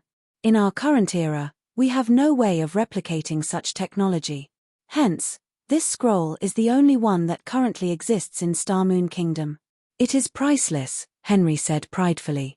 This scroll was his most precious treasure. He had always been reluctant to part with it. If it were not for the trading firm facing a great predicament, he would never willingly offer this Tier 4 magic scroll as a remuneration. Hearing Henry saying so, Shifeng came to a realization. If he had the Tier 4 position teleportation scroll, he could teleport directly to the Dark Den. He would not even have to waste time searching for its exact location. It was no wonder Charlene was so confident in her information. President Henry, I wonder what sort of predicament your trading firm wishes me to solve? Shifeng asked. To be honest, bandits have snatched one of our shipments carrying precious merchandise, costing the trading firm massively. To make up for the loss, our trading firm had to pay a large sum of money as compensation, which in turn, resulted in our trading firm facing its current crisis. So, I hope that Your Excellency can help us resolve this predicament. Otherwise, if this problem drags on for another month, our trading firm will have to declare bankruptcy, Henry unhurriedly explained. Then, President Henry, are you telling me to get rid of those bandits and retrieve your stolen merchandise? It would be best if that is possible. Then, which band of bandits stole your merchandise? The Black Scorpion Corps of Black Cloud Ridge, led by Black Scorpion himself. He is a level 180 Tier 3 Shadow Warrior. If you can get rid of him and retrieve our merchandise, I would greatly appreciate it. Hearing the words Tier 3 Shadow Warrior, Shifeng nearly fell off of his seat. Was President Henry telling him to deal with a Tier 3 NPC? Only players who did not know how to write the word death would accept this request. Not to mention a month, Shifeng would still fail this task even if he had 2 years to complete it. This had to be a joke. Shifeng had originally thought that the epic quest's difficulty had been reduced. Rather, wasn't this the exact opposite? Noticing Shifeng's troubled expression, Henry once more unhurriedly said, if Your Excellency feels that this request is too difficult, there is a second option. It is also for this reason that Her Highness Charlene sent Your Excellency here. Shifeng slightly recovered from his shock as he heard that there was a second option. In reality, our trading firm also feels that it is impossible to retrieve the merchandise. The only possibility for Starstreak Trading Firm to get through this predicament is for us to collect 30,000 gold coins within a month. Her Highness Charlene has always praised Your Excellency as a business prodigy. If Your Excellency manages our Starstreak Trading Firm, I believe that we can achieve that goal. Seeing Henry's anticipating gaze, Shifeng only wanted to curse. Just because he managed to earn a few coins, he was suddenly a business prodigy. What kind of sick joke was this? Earning 30,000 gold in a month. Moreover, he didn't actually have 30 days at all. Considering the time when the great demon would appear, Shifeng would, at most, have 20 days to earn 30,000 gold coins. Even if he currently earned 100 gold or so per day, 10 days would only net him 1,000 gold, while 30 days would only net him at 3,000 gold. That was only 1/10 of the required amount. Players were still stuck in the initial stages of God's domain right now, so it was impossible for anyone to make that much money. If one added a week's earnings of every player in the White River City region together, it might equal 30,000 gold. How was he supposed to earn that sort of money? He might as well become a bandit and snatch the money from someone else. No, that's not right. Even if he tried to steal it, there was no way he could get that much money. Before Shifeng could reject the quest, a system notification popped up before him. System: Epic Quest Phase 2 Gospel Project accepted. Quest content: you have become the manager of Starstreak Trading Firm. Earn 30,000 gold coins within a month and resolve Starstreak Trading Firm's predicament. Rewards unknown. Chapter 221 Astonishing Decision. Chapter 221 Astonishing Decision. It's not even going to give me a choice. Shifeng laughed bitterly as he looked at the system notification. Shifeng did not even have the right to reject an epic quest. Shifeng was truly confused as to how Fantasy Extinguisher had actually managed to complete this epic quest. In theory, he shouldn't be able to complete the quest even if he sacrificed the entire fantasy shrine. When converted to credits, 30,000 gold coins was the equivalent of 300 million credits. One could even buy a large company with that kind of money. Moreover, compared to the difficulty of earning 300 million credits, in reality, it was much harder to earn 30,000 gold in God's domain. Naturally, it was impossible for Shifeng to earn 300 million credits in reality right now. To speak frankly, if he were capable of such a thing, he would have long since done so. Why bother playing God's domain at all? However, it would still be better for him to develop himself in God's domain, as God's domain had more prospects. Earning credits in God's domain would be much faster than earning credits in reality. Your Excellency Yi Feng, from now on, the entire Starstreak Trading Firm will be under your command. We will carry out any orders you give. Also, I would like to introduce you to someone. If Your Excellency needs anything, simply let her know, Henry said, clapping his hands once. At this moment, the large doors of the office suddenly opened, and a beautiful girl with golden blonde hair stepped into the office. The girl with blue eyes wore a beautiful purple dress.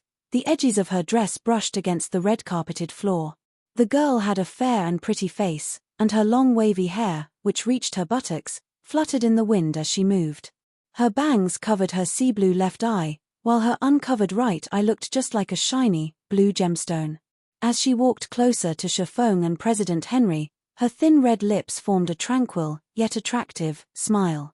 Anna, from today onwards, His Excellency Yi Feng will be the acting president of Starstreak Trading Firm, while you will be His Excellency's assistant. You must properly assist His Excellency, understood? Henry asked. Yes, President. I will not disappoint His Excellency Yi Feng. Following which, Henry sent a beaming smile at Shifeng as he said, Your Excellency Yi Feng, from today onwards, the Starstreak Trading Firm's fate will be in your hands. Anna is very familiar with the Starstreak Trading Firm, and she is also very intelligent and capable. If you have any commands, please don't hesitate to let her carry them out. System. Player has activated the NPC administration system. Please call out the NPC administration interface to manage your subordinated NPCs. Seeing Henry's smile, in addition to Anna's attractive appearance, Shifeng was slightly stunned. He could almost feel cold sweat dripping down his forehead. Henry obviously worried that Shifeng would not give it his all in helping them. Thus, Henry had given Shifeng this benefit. Fine. Leave the matter of Starstreak Trading Firm to me, then. Shifeng laughed bitterly. He never imagined that he could obtain a beautiful assistant in God's domain. Not even a guild leader would enjoy such treatment. Also, Shifeng felt relieved at the fact that he was not required to give 30,000 gold to Starstreak Trading Firm. Instead, He only needed to help the trading firm make 30,000 gold. Without a doubt, the difficulty of the quest had greatly reduced. Immediately, Shifeng called out the system interface, investigating the NPC administration interface. Anna, Yifeng's assistant. Gender, female. Age, 20. Loyalty, 50. Charm, 86. Physique, 60. Wisdom, 91. Level, 50. HP, 10,000. Her wisdom is so high. Shifeng was shocked when he saw the information displayed. In God's domain, wisdom determined an NPC's potential. Normally, NPCs would not have wisdom exceeding 50 points. If an NPC's wisdom reached 60 points, they would possess extraordinary statuses in God's domain. Meanwhile, those with 70 points in wisdom were usually Tier 2 mags. As for NPCs who had 90 points in wisdom, they were usually characters such as Charlene, a Tier 3 divine official. However, Anna was far more amazing than Charlene. Charlene had a Tier 3 class, so her attributes would have been increased, resulting in her wisdom reaching 90 points. However, Anna did not possess any class right now. If Anna obtained a Tier 3 class, her wisdom would exceed 100 points. Although it was only a difference of 10 points, wisdom increased slower as it reached higher numbers. Similarly, the difference between a single point in wisdom would also become greater. An NPC with 100 points in wisdom was the equivalent to Magistrate Weissman of White River City, an Apex Tier 4 wizard. With such a powerful subordinate, Shifeng's mood improved greatly. Although 30,000 gold was a huge sum of money, if Shifeng earned it through the Starstreak trading firm, he would still have a thread of hope of succeeding. Since he was already capable of earning 100 gold per day by himself, if he utilized Starstreak trading firm's influence, he had a very high possibility of earning the 30,000 gold coins. After all, Starstreak trading firm had shops based in 8 cities, and every one of them was in the heart of the trade areas of each respective city. Meanwhile, the total population of these 8 cities exceeded 5 million players. With such a large player base, it would be very easy for Shifeng to make money. Thinking up to this point, a flash of inspiration struck Shifeng. All this time, he thought of opening a shop in White River City. Only, he did not possess the sufficient reputation or money to do so. After all, not to mention purchasing a shop located within the trade area, even the cheapest shop in White River City required players to have 500 White River City reputation points in addition to 1,000 to 5,000 gold coins. Although the price looked high, in reality, it was not as expensive as one would imagine. After all, the hardest part of purchasing a shop was the required 500 reputation points. By the time players obtained 500 White River City reputation points, a lot of time would have passed, and they would have long since collected the necessary coins to purchase a shop. Moreover, the coins at that time would not be as valuable as right now. At that time, 1 gold coin would at most be worth around 200 credits, unlike the current situation where 1 silver coin could sell for more than 100 credits. By becoming the acting president of the Starstreak Trading Company, Shifeng had essentially obtained the most valuable shops in 8 different cities. What did this situation hint at? Nobody had a better understanding of this situation than Shifeng. Shortly after, under Anna's lead, Shifeng left the president's office to tour the Starstreak trading firm. In truth, however, even without exploring the place, Shifeng already had a thorough understanding of the Starstreak trading firm. NPCs were different from players in that they could only sell common goods. Even the equipment they sold was common rank and very rarely would there be a bronze-ranked item for sale. However, it would be a different story altogether if the store were run by a player. On top of everything else, Shifeng was also the officially acknowledged chief forger of Star Moon Kingdom. Just as Anna guided Shifeng around the Starstreak trading firm, a few players who came to purchase some necessities such as food, water, scrolls, and potions were immediately dumbstruck when they noticed the duo. That NPC is beautiful. Just who is that player? Isn't he too good at getting the ladies? He has even managed to land an NPC sister. This won't do.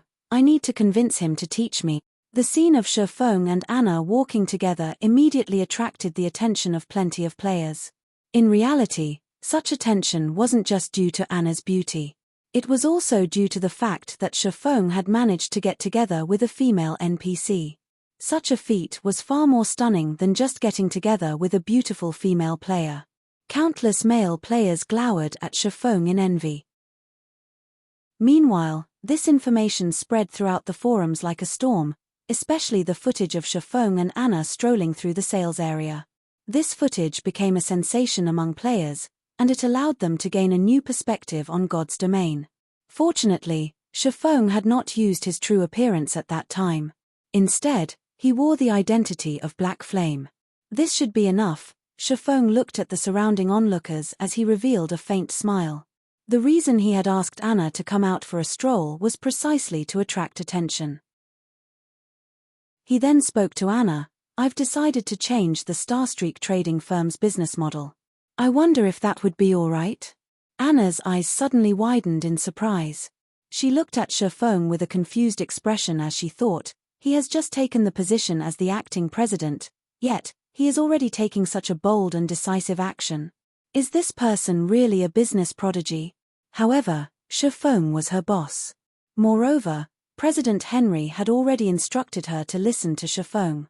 Hence, she nodded her head, saying, "If Your Excellency wishes to change the business models, I wonder what Your Excellency needs me to do." "Very simple. I wish to hire adventurers to craft items for me, then sell the items they have crafted. So, I need you to get someone to refurbish the 8 shops we own. The first and second floors of the building will be used to sell our wares, while the 4th to 6th floors will be rebuilt as a workspace. Also, get the news out that we are hiring lifestyle players. Whether they are just normal people or adventurers, as long as they reach our standards, we will offer them 30% more than what others are offering." Listening up to this point, Anna grew shocked. This wasn't just a change in the business models, this was practically a change of occupation. Chapter 222, Trump Card. Chapter 222, Trump Card. Immediately after Shifeng gave his command, Anna started making the necessary preparations. Compared to a normal NPC, Anna was simply too smart. In just a short amount of time, she had already finished carrying out Shifeng's request. During the time Shifeng brainstormed on how he was going to utilize the Starstreak trading firm to earn 30,000 gold, the entire Starstreak trading firm had also started its renovation. Following Shifeng's request, the first and second floors were outfitted with sales counters. The first floor sold only the commonly used items, while the second floor would sell exquisite and precious items. Meanwhile, the 4th to 6th floors were refurbished into workshops for lifestyle players.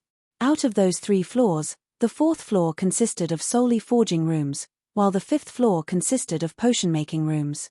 The 6th floor consisted of workshops for the remaining classes and a warehouse meant for the use of both NPCs and players. Meanwhile, the Starstreak trading firm's renovation had attracted the attention of many players. Due to the footage of Shifeng and Anna from before, plenty of players had arrived the trading firm to take a look out of curiosity. Yet, by the time they arrived, they discovered that the Starstreak trading firm was actually undergoing renovations. This situation made all the players grow even more curious. Just what was going on here?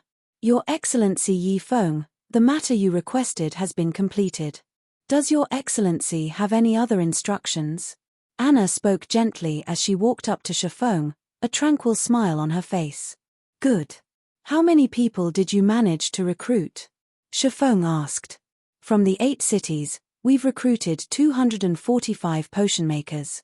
Among them, 209 are basic potion makers, 29 are intermediate potion makers, and 7 are advanced potion makers. In addition, we also recruited 228 forgers. Among them, 188 are basic forgers, 31 are intermediate forgers, and 9 are advanced forgers." Anna took out a name list and placed it on the table. "That's quite a lot." Shifeng was very satisfied as he looked at the number of NPCs on the list. If a first-rate guild's upper management saw such numbers, they would surely be shocked beyond recovery. After all, these were all genuine potion makers and forgers, they were not apprentices. With such a frightening force, one could instantly turn a third-rate guild into a super guild. This was the amazing aspect the Starstreak trading firm. If it were a player-established store, they could not recruit nearly this many high-level NPCs. The best NPCs they could recruit would only be apprentices. On the other hand, the Starstreak trading firm had easily recruited this many potion makers and forgers. These NPCs were far more capable than player apprentices. The only downside was their slightly lower efficiency, slow improvements, and much lower growth potential. Your Excellency, I feel that it isn't very appropriate to offer such a high salary. Since we are hiring so many people, we will also have to provide an equally large number of materials. We will take a huge loss through this transaction. If we continue down such a path, not to mention a month, the Starstreak trading firm will go bankrupt within 10 days, Anna said worriedly. In order to hire all these people, the Starstreak trading firm had offered 30% more than the market price. The trading firm also had to bear the failures of these crafters. This was simply madness. Moreover, whether it was potions or equipment, neither could earn them a lot of money. The sales of these items were similarly average. Only those master-level characters would earn a lot of money from their craft. Right now, they were simply taking a loss by recruiting so many people. Anna truly could not understand why Shifeng would invite all these people to work here. Wouldn't it be better to purchase the finished products from these crafters? That way, their trading firm would not have to suffer any losses. Unfortunately, Anna had no idea just how important these potion makers and forgers were to the current players of God's domain. You don't need to bother with this.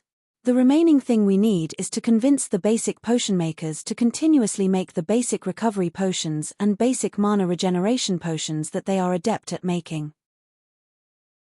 As for the intermediate and advanced potion makers, get them to make intermediate recovery potions and intermediate mana regeneration potions.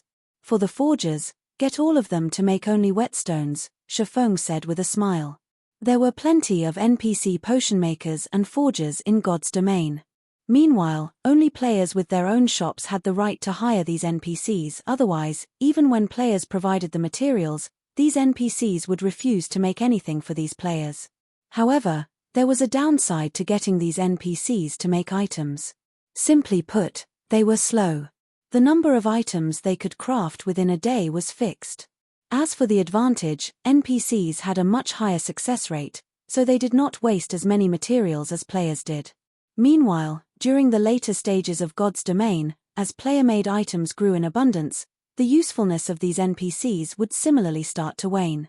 Right now, however, these forgers and potion makers were of great use to Shifeng. It was especially true for the intermediate recovery potion and intermediate mana regeneration potion. These two items were very useful to players, as they could save their lives during a crucial moment. Although these two items were common products, and their respective recipes were also available for sale at the Potion Making Association, the players at this stage of the game were simply incapable of crafting them. Meanwhile, these two potions were only available for purchase from hidden NPCs, and only a limited amount was sold each day. They were items that a majority of the players in God's domain had no chance of enjoying. If these NPC potion makers crafted these two potions, their success rate would be more than 70%. The materials needed to make an intermediate potion were only around 30 to 40 copper, yet, each completed bottle could sell for 5 to 6 silver coins. If Shifeng deducted the cost of hiring, he would still make a profit of 4 to 5 silver coins. So, why wouldn't he carry out this transaction? Players needed these items the most right now. If the Starstreak trading firm sold these items, they would make a killing. There were also the whetstones. This was an item that all players lacked. Currently, each stack of hard stones sold for 13 silver coins, while a stack of whetstones sold for 40 silver coins.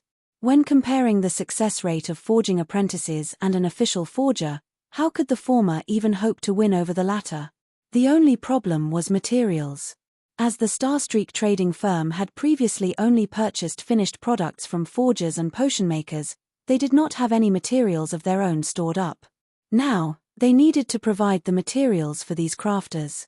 Although the trading firm could purchase the more common materials at low prices, Shifeng needed to be the one to gather the materials required to make intermediate recovery potions, intermediate mana regeneration potions, and whetstones.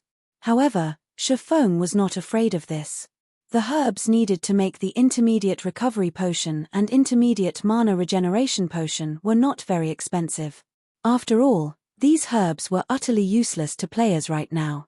The players in God's domain at the moment were still apprentice potion makers. Crafting basic recovery potions was already impressive.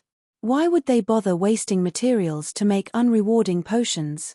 As a result, the herbs required to craft intermediate recovery potions and intermediate mana regeneration potions were very cheap. As for hard stones, Shifeng wasn't worried. After all, he still had a humongous stock in his warehouse. He had enough for these NPC forgers for a long time. Moreover, he could also continue purchasing them from Aqua Rose. He would not lack hard stones at all. He would also sell these items in 8 different cities. With all of these advantages, it would be challenging not to make a profit. Moreover, Shifeng also revealed one of his trump cards. Advanced Whetstones. Advanced Whetstones were much stronger than a normal Whetstones. Not only did they recover twice the amount of a weapon's durability, but they could also increase the weapon's damage. Shifeng had already intended to sell each for 7 silver coins, and 1 stack would sell for 1 gold, 40 silvers. As long as he placed the advanced whetstones on the 2nd floor, a majority of the players would fight over it, especially the large guilds. Oftentimes, just a 1% difference in damage could decide the victory or defeat of a boss raid. Meanwhile, the advanced whetstone provided a 3% increase to a weapon's damage. So, how could the various guilds, who were currently in a rush to raid dungeons, miss out on this item? They would definitely be in a mad rush to purchase them. Previously, Shifeng had kept all the advanced whetstones for his personal use. Later on, he passed some of them to his teammates, leaving him with 800 or so for himself.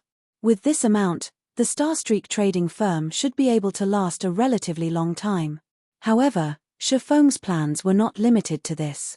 Now that he had such a large market available to him, he should fully utilize it, as he would not have a similar chance like this in the future. Hence, Shifeng thought up this plan. He intended to fully manipulate the Starstreak trading firm to help him set up his own shop in the future. Afterwards, Shifeng left the follow-up work to Anna, while he departed the Starstreak trading firm alone. Chapter 223, Popular Starstreak. Chapter 223, Popular Starstreak. Inside a hotel in White River City. Along with God's Domain's evolution, players understood the importance of rest. If they grinded monsters without rest, not only would their stamina decrease, but their concentration would also fall. Hence, after a day of battle, players would now rest at the hotel, having a drink and chatting with each other. Players discovered that places like restaurants, hotels, and bars allowed them to recover stamina and concentration more quickly. After relaxing for 2 or 3 hours, they would feel refreshed and filled with energy. Did you hear? The Starstreak trading firm seems to be undergoing renovations. I heard that they are going to release new products for sale. Who doesn't know about this? After I made some inquiries, I found out that the Starstreak trading firm has also recruited tons of potion makers and forgers. The trading firm is even hiring lifestyle players right now. However, no players have dared apply for a position yet, thinking that it wouldn't be a reliable job. I wonder what sort of new items they are going to sell. Aside from the common usage items, what else could an NPC-owned store sell? They can't possibly offer bronze equipment or rare potions, right? That sounds about right. While the players in the hotel conversed, a male player suddenly pushed open the saloon doors, panting. Big news!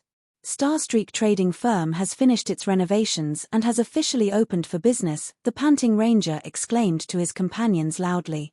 Why are you making a fuss? Aren't they just reopening their business? We don't lack basic potions or common equipment right now, so we don't need to replenish our stock. As the leader of the party, the shield warrior rolled his eyes as he watched this embarrassing companion of his. Others would make fun of them for the ranger's unsightly appearance.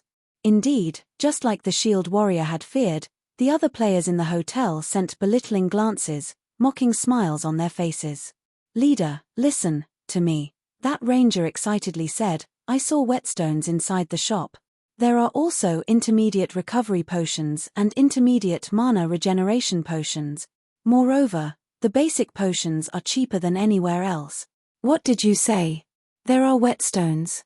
The shield warrior froze, stunned. The entire hotel fell silent. Let's go. Take us there immediately. We have to buy all of them, now. The shield warrior abruptly stood up, casting charge and arriving at the ranger's side. Grabbing the ranger by the arm, he immediately rushed out of the hotel, running towards the Starstreak trading firm. The other players inside the hotel were dumbfounded by this scene. What? Crap, they're going to buy out the whetstones. We need to hurry as well. After entering White River City, players' need for whetstones had not decreased in the slightest. On the contrary, their need had grown. It was especially true when they faced high-level monsters, as the durability of their weapons reduced at a much faster rate. As a result, the popularity of whetstones had exploded. The available supply was far from meeting the demand. By the time everyone had arrived at the Starstreak trading firm, a sea of people had already obliterated the shop's doors. Aside from whetstones, the players present also fought to purchase the intermediate recovery and mana regeneration potions like madmen. Meanwhile, this information had quickly spread to the ears of the various guilds. Guild leader, I've already collected a large sum from all our members, and we've managed to purchase 30 stacks of hard stones. This amount should be enough to last us a long time, Stabbing Heart spoke through the system communicator. Good.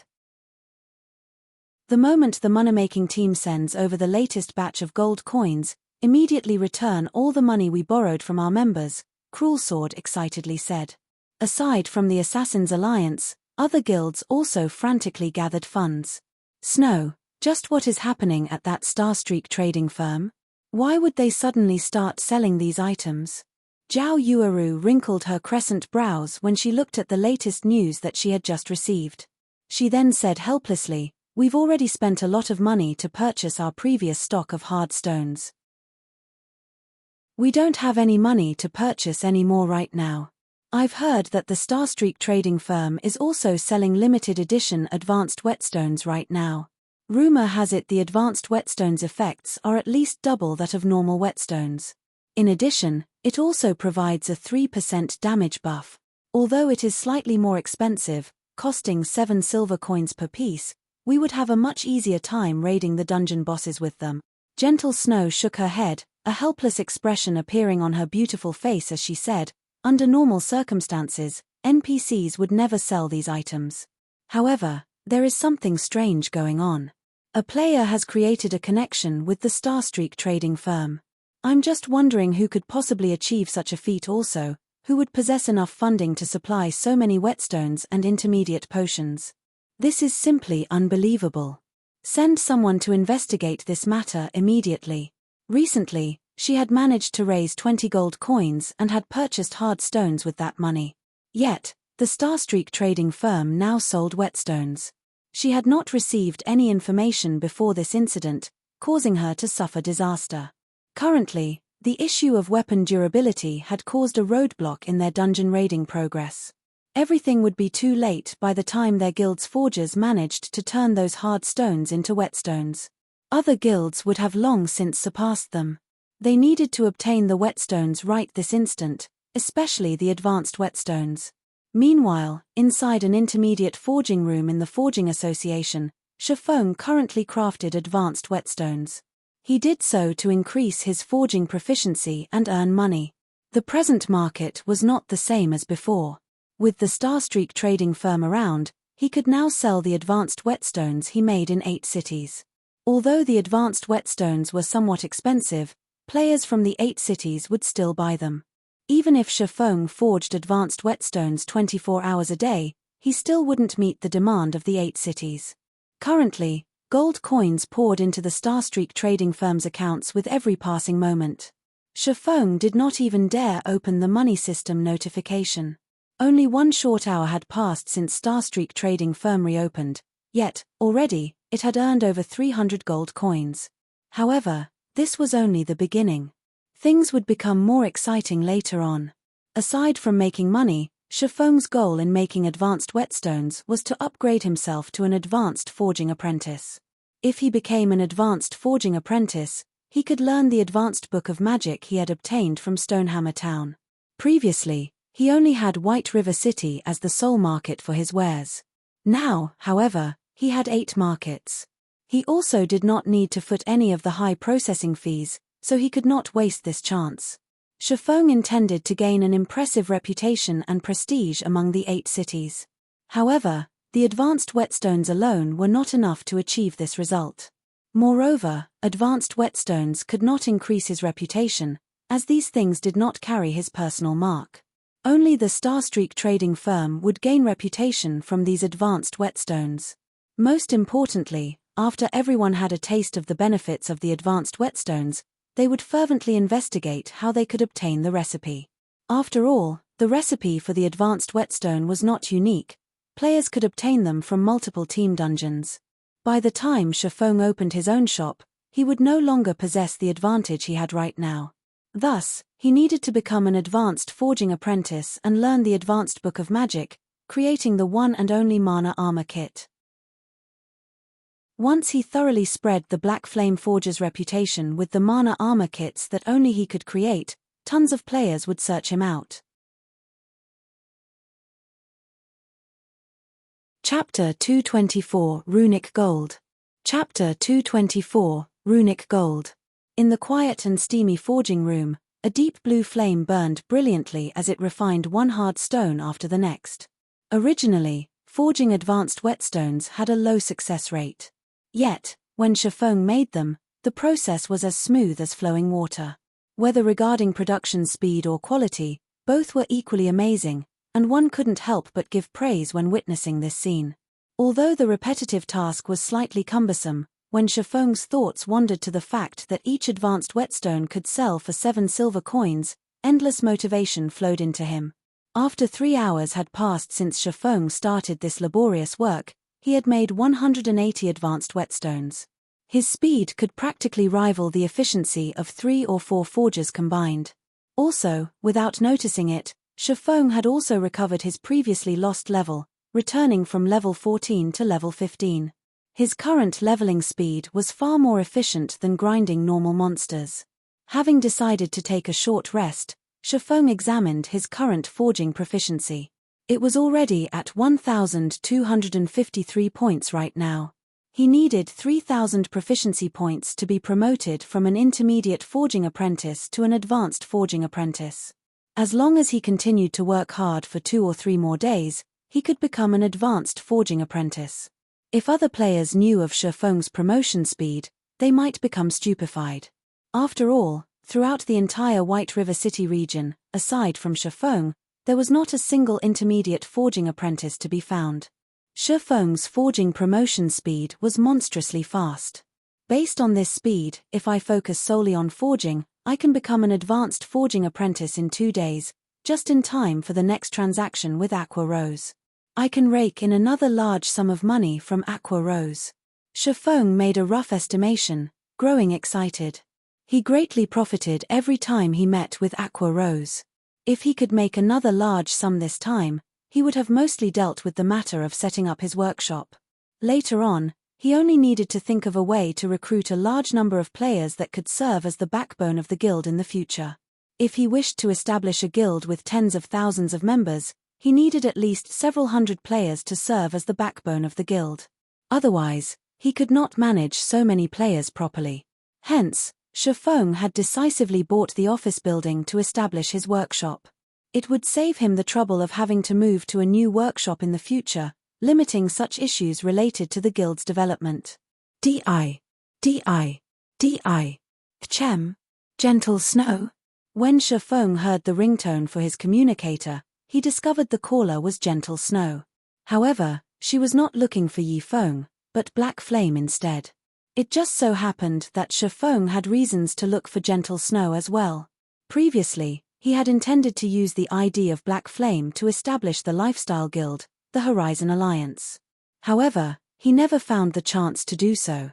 Now, a chance had arrived. Currently, he was temporarily in charge of the Starstreak trading firm, which possessed shops in 8 different cities. Moreover, these shops were all located in the heart of each city. Regarding materials, workplace, or a place to sell items, Shifeng now had everything a lifestyle player would need in his possession. If he factored in Gentle Snow's advertising, establishing the Horizon Alliance was practically a done deal. If Horizon Alliance successfully developed, it would be worth a gold mine. He could obtain both funding and materials through this lifestyle guild. At that time, Shifeng would not have to worry about Zero Wings development. Black Flame, are you interested in making a deal? Gentle Snow immediately asked without any greeting. A deal? I wonder what sort of deal Miss Snow wishes to make. Shifeng asked, curious. I know that you are related to the matter of the Starstreak trading firm, so I wish to purchase some whetstones from you, especially the advanced whetstones. I'll pay credits, and I'll buy as many as you have right now, Gentle Snow said. So, you desire the whetstones. This should be simple. However, I need gold coins far more than credits right now. If Miss Snow has a lot of them, I can definitely sell you my entire stock. Shifeng did not refute Gentle Snow's claim. After all, it was not strange that she had discovered his relation to the Starstreak trading firm. Previously, he had used the appearance of Black Flame to stroll through the trading firm with Anna openly. Moreover, many players had recorded a video of that scene. Since Gentle Snow had seen Black Flame before, she could easily figure out the relationship between him and the Starstreak trading firm as long as she saw one of those videos. I'll pay you 3 times of the market price via credits. Gentle Snow did not want the other guilds to catch up to them. Hence, she did not mind spending some extra credits. Miss Snow, there is no need to continue.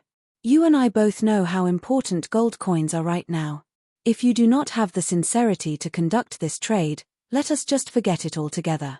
I am sincere about this deal. However, I've recently purchased a large batch of hard stones, so I don't have any excess gold coins at the moment. How about 5 times the market price? Gentle Snow felt helpless right now. Black Flame certainly had a powerful backer supporting him, so he might not value credits as much as gold coins. However, she truly had nothing she could use to trade. She only had credits. Let's just forget about the credits. Don't you have a lot of hard stones right now? Shifeng revealed a faint, bitter smile. If he were not required to earn 30,000 gold coins within 20 days, he would have definitely agreed to 5 times the market price. However, gold coins were much more important to him right now. This matter affected his own future development, so he could not compromise.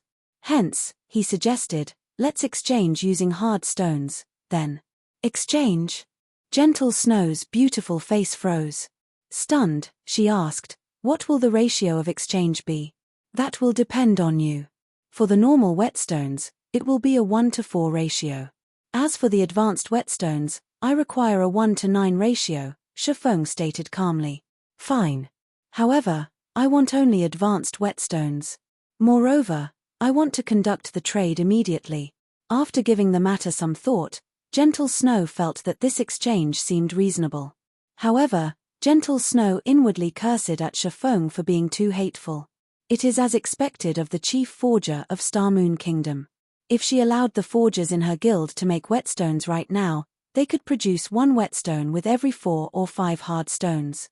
Meanwhile, Shifeng had accurately suggested trading 1 whetstone for 4 hard stones.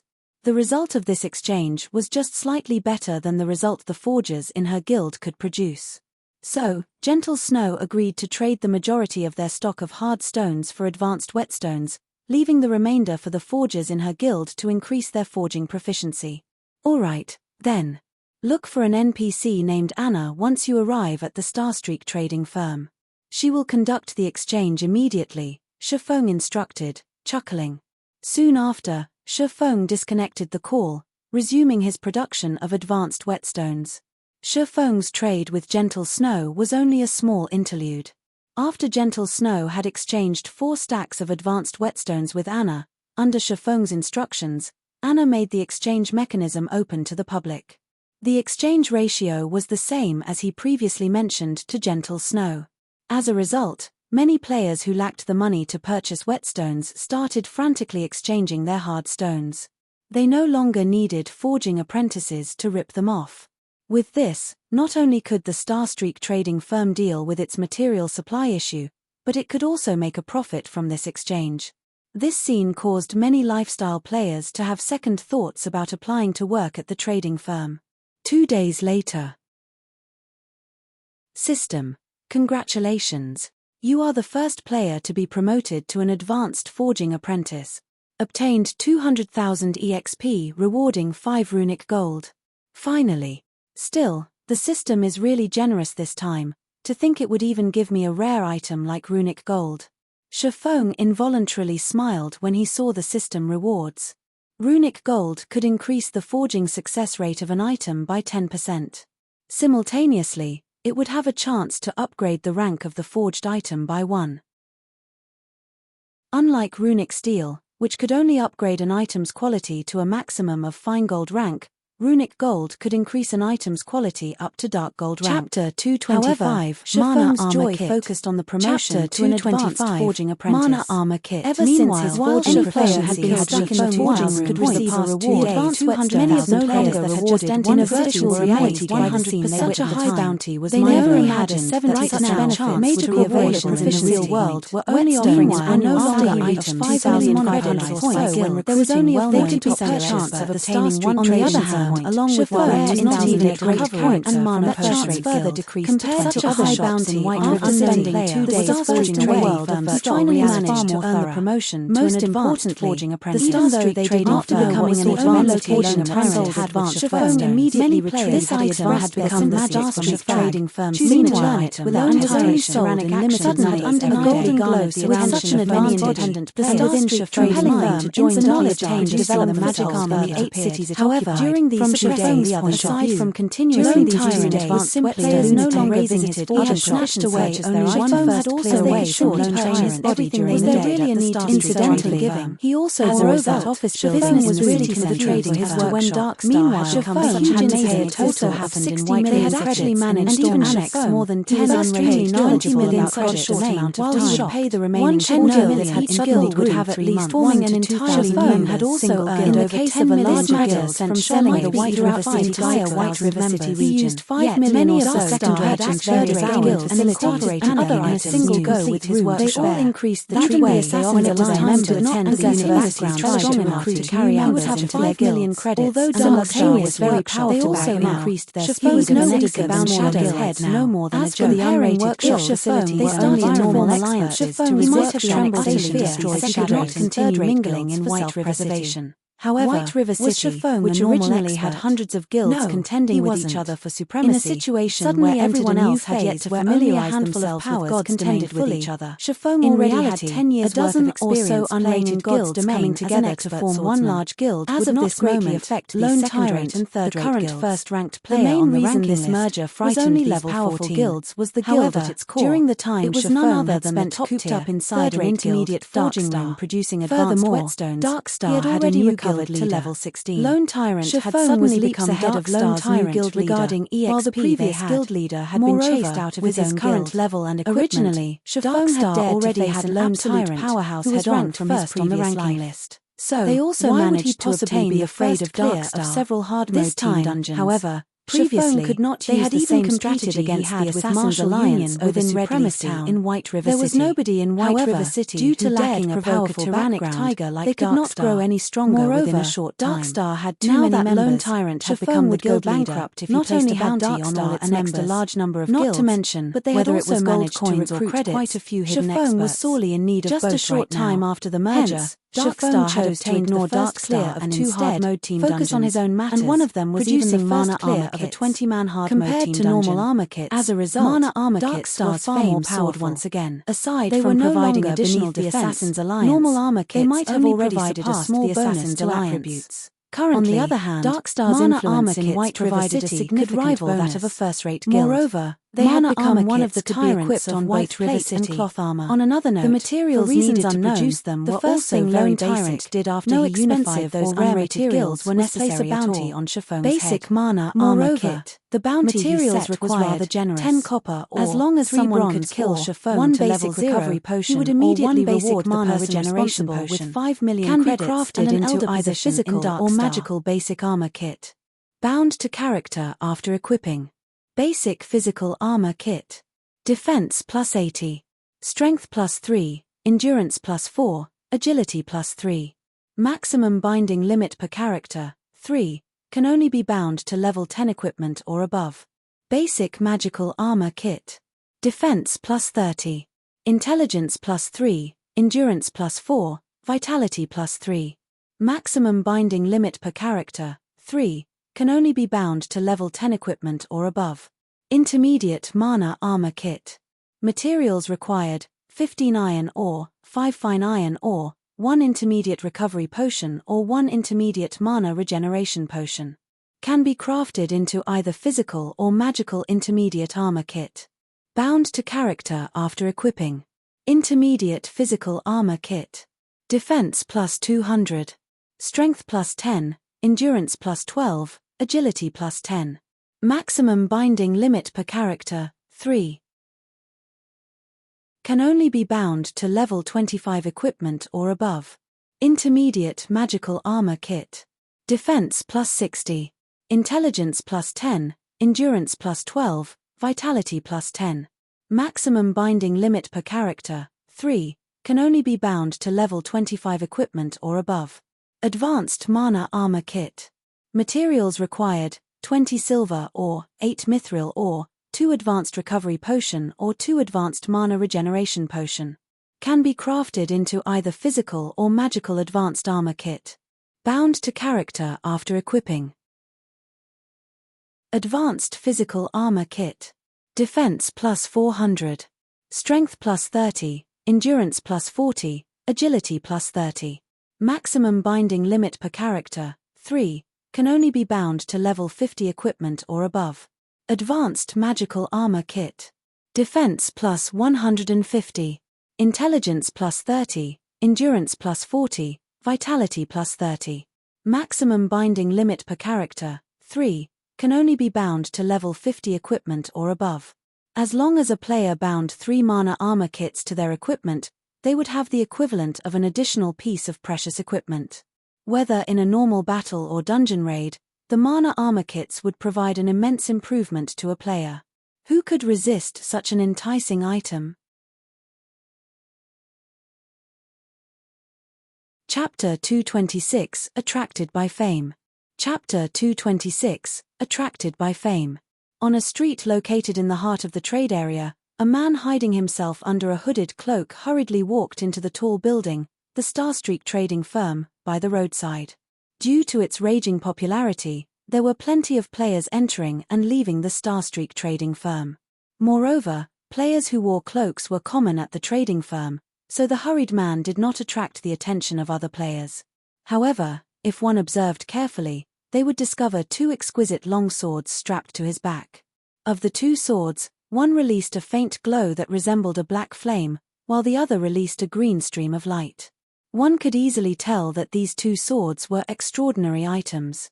Moreover, the style of this man's equipment clearly indicated it was a set equipment and a high-quality set equipment at that. This person was none other than Shifeng, currently disguised as Black Flame. Previously, after spending most of his day hiding in a forging room, Shifeng had forged a total of 600 basic mana armor kits. 400 of them were physical armor kits, while the remaining 200 were magic armor kits. A large amount of copper ore, bronze ore, intermediate recovery potions, and intermediate mana regeneration potions was required to make so many armor kits.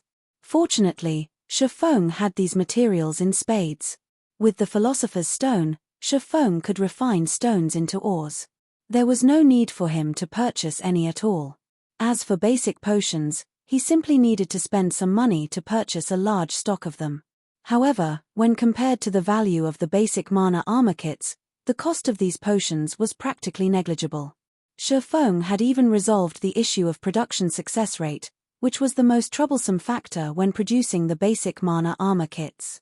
For starters, as an advanced forging apprentice, Shifeng possessed a 20% success rate when forging the basic mana armor kits. After factoring in the Book of Forging and the various supporting tools he possessed, his success rate was further boosted to 66%. Although there was still the chance of failure, each try would only cost him 70 copper coins. With Shifeng's current wealth, he would not feel even an itch from losing such a meager amount of money. After arriving at the third floor of the Starstreak trading firm, Shifeng quickly discovered a long line of people in the hallway. These people were currently queued up outside an office. A majority of these people consisted of NPCs, while the minority were players.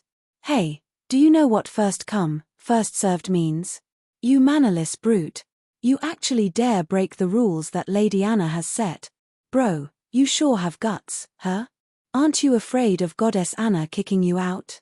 Regardless if it were the NPCs or players queued up in the hallway, all of them sent fierce glares at Shifeng.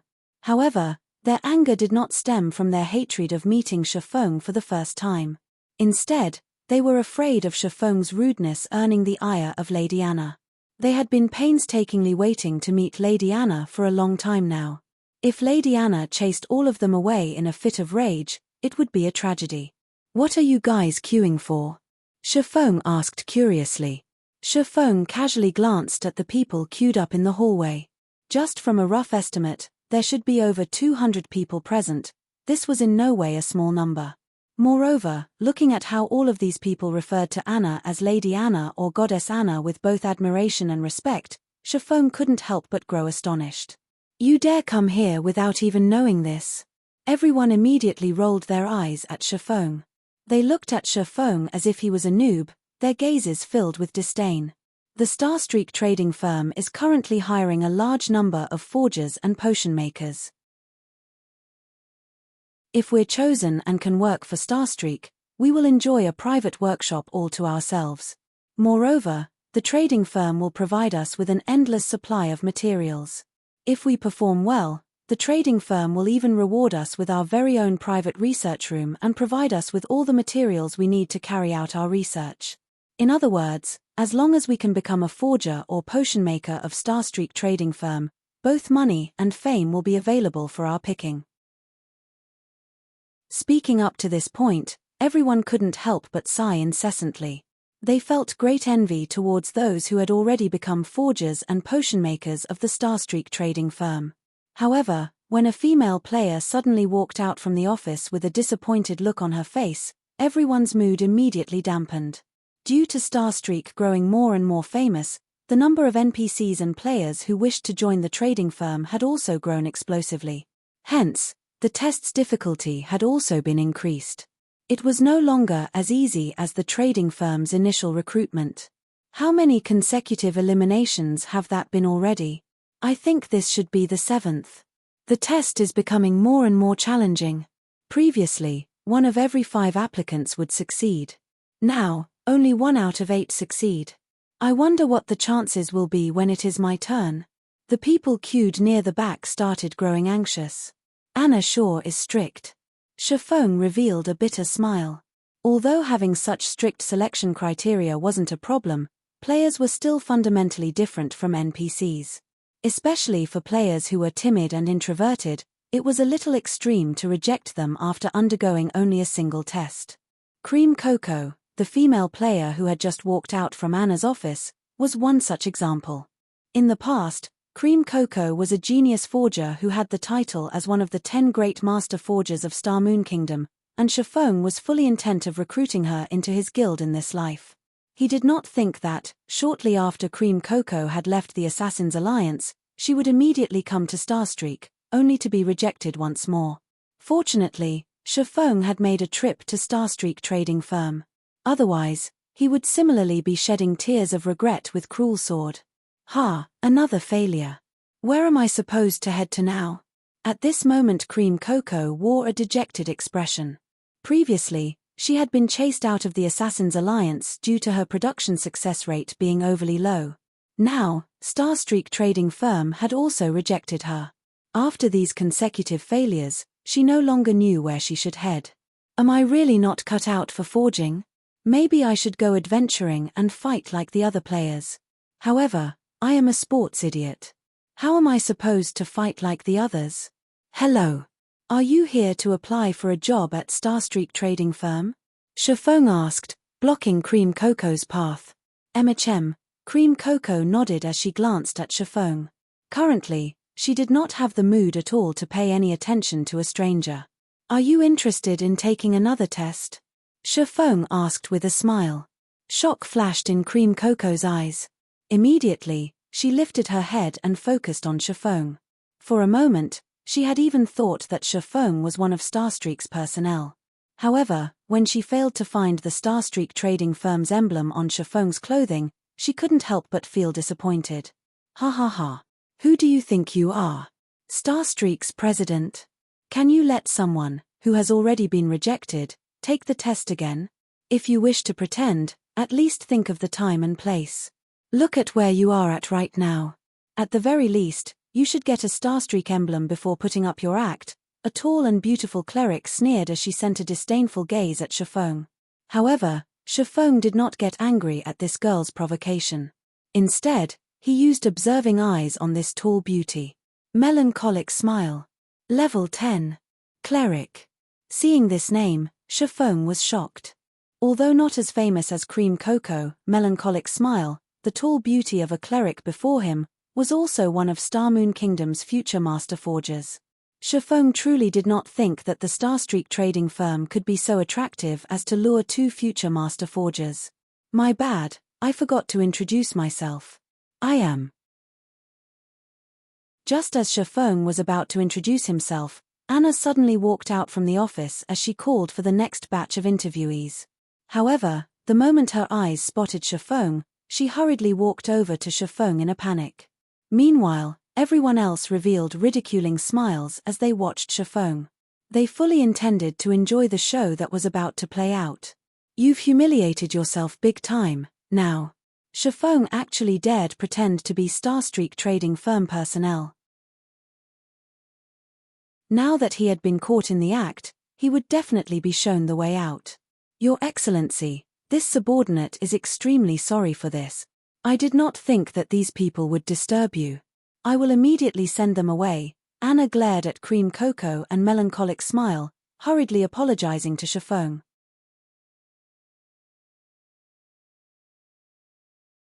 Chapter 227 Master Black Flame. Chapter 227 Master Black Flame. Everyone who wore a mocking smile a moment before was so shocked that their eyes nearly popped out of their sockets when they heard Lady Anna speak to Shifeng. Their jaws nearly hit the floor. They swallowed the ridiculing words they had prepared as their faces turned extraordinarily pale. Cream Coco was similarly shocked by this scene. However, she accepted this news relatively quickly. This is too great. I have another chance. Cream Coco's disappointed expression instantly shifted to excitement as she looked at Shifeng. Seeing Lady Anna's humble attitude towards Shifeng, even going as far as to refer to Shifeng as Your Excellency, Cream Coco was sure that Shifeng was no ordinary character. Since such a great character was willing to give her another chance, the flame of hope within her instantly ignited. On the other hand, Melancholic Smile's current mood was the exact opposite of Cream Coco's. At this moment, she looked at Shifeng with a face filled with astonishment. She then shifted her gaze towards the beautiful Anna. Melancholic Smile discovered reverence in Anna's mesmerizing bright blue eyes as she gazed at Shifeng. Clearly, Anna was not acting. Moreover, when Anna noticed Melancholic Smile's gaze on her, she glanced at Melancholic Smile, and the reverence in her eyes instantly transformed into rage. Melancholic Smile immediately panicked. It's over. It's over. Why is my luck so terrible? Previously, I got kicked out of the guild after offending one of its upper echelons. Now, before I have even set foot in the Starstreak Trading Firm, I have offended one of its great characters.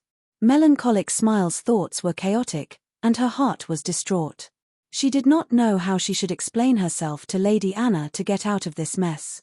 Shifeng couldn't help but smile when he noticed Anna's furious glare and Melancholic Smile's flustered expression. However, when Melancholic Smile noticed Shifeng's smile, Her delicate body couldn't help but tremble, dread filling her heart. It seems that I can no longer stay in the Starstreak trading firm, melancholic smile lamented. If she had known about this beforehand, she would not have attempted to speak out of turn, interrupting Shifeng's happy occasion. In the end, she had dug her own grave. However, Shifeng's following words shocked melancholic smile. Anna, don't mind me and continue your evaluations, Shifeng instructed Anna. He then shifted his sights to Cream Cocoa and melancholic smile, softly saying, I will conduct both of your tests. Everyone else, continue as usual. Yes, Your Excellency, Anna respectfully replied. Compared to a few days ago, Anna's current loyalty had risen from 50 to 70 points. Although it wasn't a particularly high number, it was passable. At the very least, Anna would not cause him any trouble. Do I still have a chance? Melancholic smile never thought Shifeng would give her another chance. After all, she had spoiled Shifeng's happy occasion. Logically speaking, he should have chased her out of Starstreak instead. Following which, Shifeng led both Cream Cocoa and melancholic smile up to the 4th floor of the building. Just who is he? Isn't he too amazing? He had actually made Lady Anna bow before him. If I could achieve a similar feat, I could die without regrets. Some of the players watched Shifeng's departing figure with admiration, inwardly guessing Shifeng's identity. In the entire White River City, there had yet to be a single player-owned shop. Even Ouroboros, currently most famous guild, had not accomplished such a thing. Yet, Shifeng had succeeded in doing just that. Moreover, he was in the upper echelon of the Starstreak trading firm. His position was far above Anna's.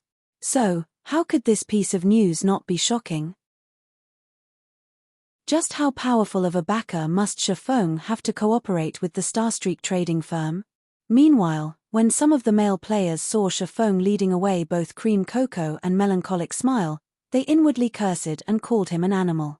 One was not enough for him. He is practically abusing his authority. Inwardly, these male players felt both envy and disdain for Shifeng. Inside a forging room on the 4th floor, Shifeng prepared 5 sets of materials to craft whetstones for each of the 2 girls. Looking at the materials placed on the stone table, melancholic smile's thoughts slightly lagged. She never thought that Shifeng would truly give them a test and not have any unscrupulous thoughts towards them. What is it? Have you not learned how to make whetstones yet? Shifeng asked curiously when he noticed melancholic smile's dazed expression. The Forging Association sold the recipe for whetstones. Moreover, it was available for only 30 copper coins. Logically speaking, every player who aspired to become a forger should have learned the recipe, not to mention players who had managed to enter White River City. Ah, that's not it. I know how to make them. Melancholic smile hurriedly shook her head, a faint blush appearing on her cheeks. She felt ashamed of herself for completely misunderstanding Shifeng's intentions. On the other hand, Cream Cocoa had a much purer mind than melancholic smile. She had not overthought things like the cleric had.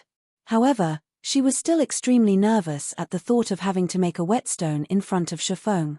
She felt deeply afraid that she would fail the test. Shifeng had given each of them 5 sets of materials, and his requirement was for them to achieve at least 2 successful attempts. However, during her time at the Assassin's Alliance, Cream Cocoa could only make 1 or 2 whetstones out of 10 sets of materials. Before you start, I'll give you 2 a demonstration. Shifeng retrieved a set of materials from his inventory. With a wave of his hand, he started producing the whetstone. You are a forger as well? Cream Cocoa and melancholic smile asked in astonishment. Ah, how forgetful of me. I still haven't introduced myself. As Shifeng had kept both his name and level hidden, others could not discover who he was. I am Black Flame, a forger. You are the chief forger of Starmoon Kingdom? You are Master Black Flame, the one that developed the glimmer chest plate? Cream Cocoa and melancholic smile immediately grew flustered. They would never have believed that they would meet the legendary Master Black Flame. After all, he was the person responsible for elevating the status of forgers, turning it into the most popular lifestyle class in Starmoon Kingdom. Simultaneously, he had also given the various large guilds a reason to support and nurture their forgers. One could say that Master Black Flame had done every forger within Star Moon Kingdom a favor. What was even more unbelievable was the fact that Black Flame was actually the ordinary and detached-looking man before them. In their eyes, Black Flame should have either been a handsome young man or a strange old man. However, Black Flame did not match either description. Although Black Flame looked different from what they had imagined, that did not stop their growing excitement. If this man before them was the famous Black Flame, that would explain why Lady Anna showed so much respect. It also explained how the Starstreak trading firm could possess items such as the advanced whetstones. Noticing Cream Coco's and melancholic smiles, excited and hungry gazes, cold sweat dripped down Shifeng's forehead. He coughed dryly and said sternly, "I will only demonstrate this once. If you cannot complete 2 whetstones, you can show yourselves out. I won't accept you into the firm." The 2 girls instantly calmed after being admonished by Shifeng.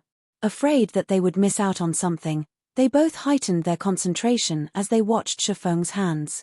However, Shifeng's actions rendered them speechless. Shifeng's production speed was simply too fast. Moreover, his actions were as smooth and natural as flowing water. One would easily find themselves mesmerized. Before they could react, Shifeng had already finished producing a whetstone. "All right, it is your turn now," Shifeng smiled calmly as he pointed the 2 towards the materials on the stone table. He was already an advanced forging apprentice. Even if he did not utilize the Book of Forging, he still had an 80% success rate when producing whetstones. However, even if he succeeded in making one, he would not receive any additional proficiency points. He had only done so to test the 2 girls' potential. After all, they were both future master forgers. If they could not gain any inspiration after watching him work, it proved that they had only become a master forger due to luck. Chapter 228, Meteoric Rise. Chapter 228, Meteoric Rise. As the level of technique Shifeng demonstrated was slightly high, in addition to his strict requirement, Cream Cocoa and Melancholic Smile immediately grew serious. Shifeng's forging techniques had clearly undergone refinement hundreds and thousands of times. It was not something inexperienced forgers like them could hope to compare to. However, they had, more or less, noticed the key points in Shifeng's demonstration. Soon after, the 2 girls stepped up to their separate forging tables. As if they had received some enlightenment, they held up the forging materials and fell into deep thought. As expected of future master forgers, Shifeng revealed a faint smile when he noticed their actions. At this point, it was impossible for the average player to possess sufficient materials to practice their forging with, not to mention the precious materials to produce items. However, Shifeng was different from these inexperienced forgers. During his 10 years of playing God's Domain, he had encountered plenty of master forgers. In their free time, these players would usually discuss forging. For players with their skill level, their conversations were no longer about simply playing a game but instead counted as true research.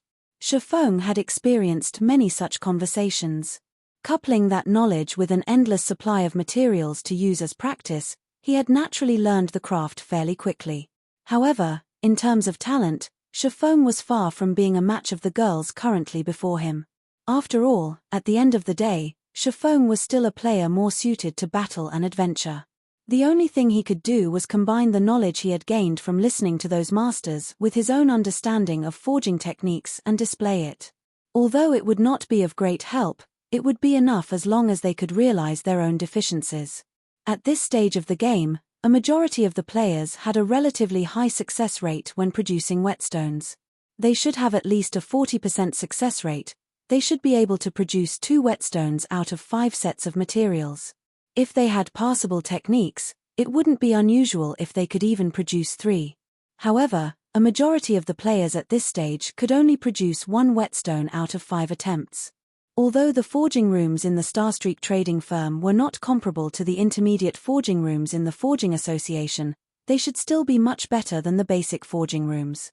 When making a common item like the whetstone, the forging room should increase a player's success rate by at least 5%. Due to this, Shifeng required the both of them to produce 2 whetstones out of 5 sets of materials. After a period of silence, the two girls finally started their first attempt at producing the whetstone. 3 minutes later, both had produced their first whetstones. They wore joyful expressions as they handed their products to Shifeng for evaluation. A failure.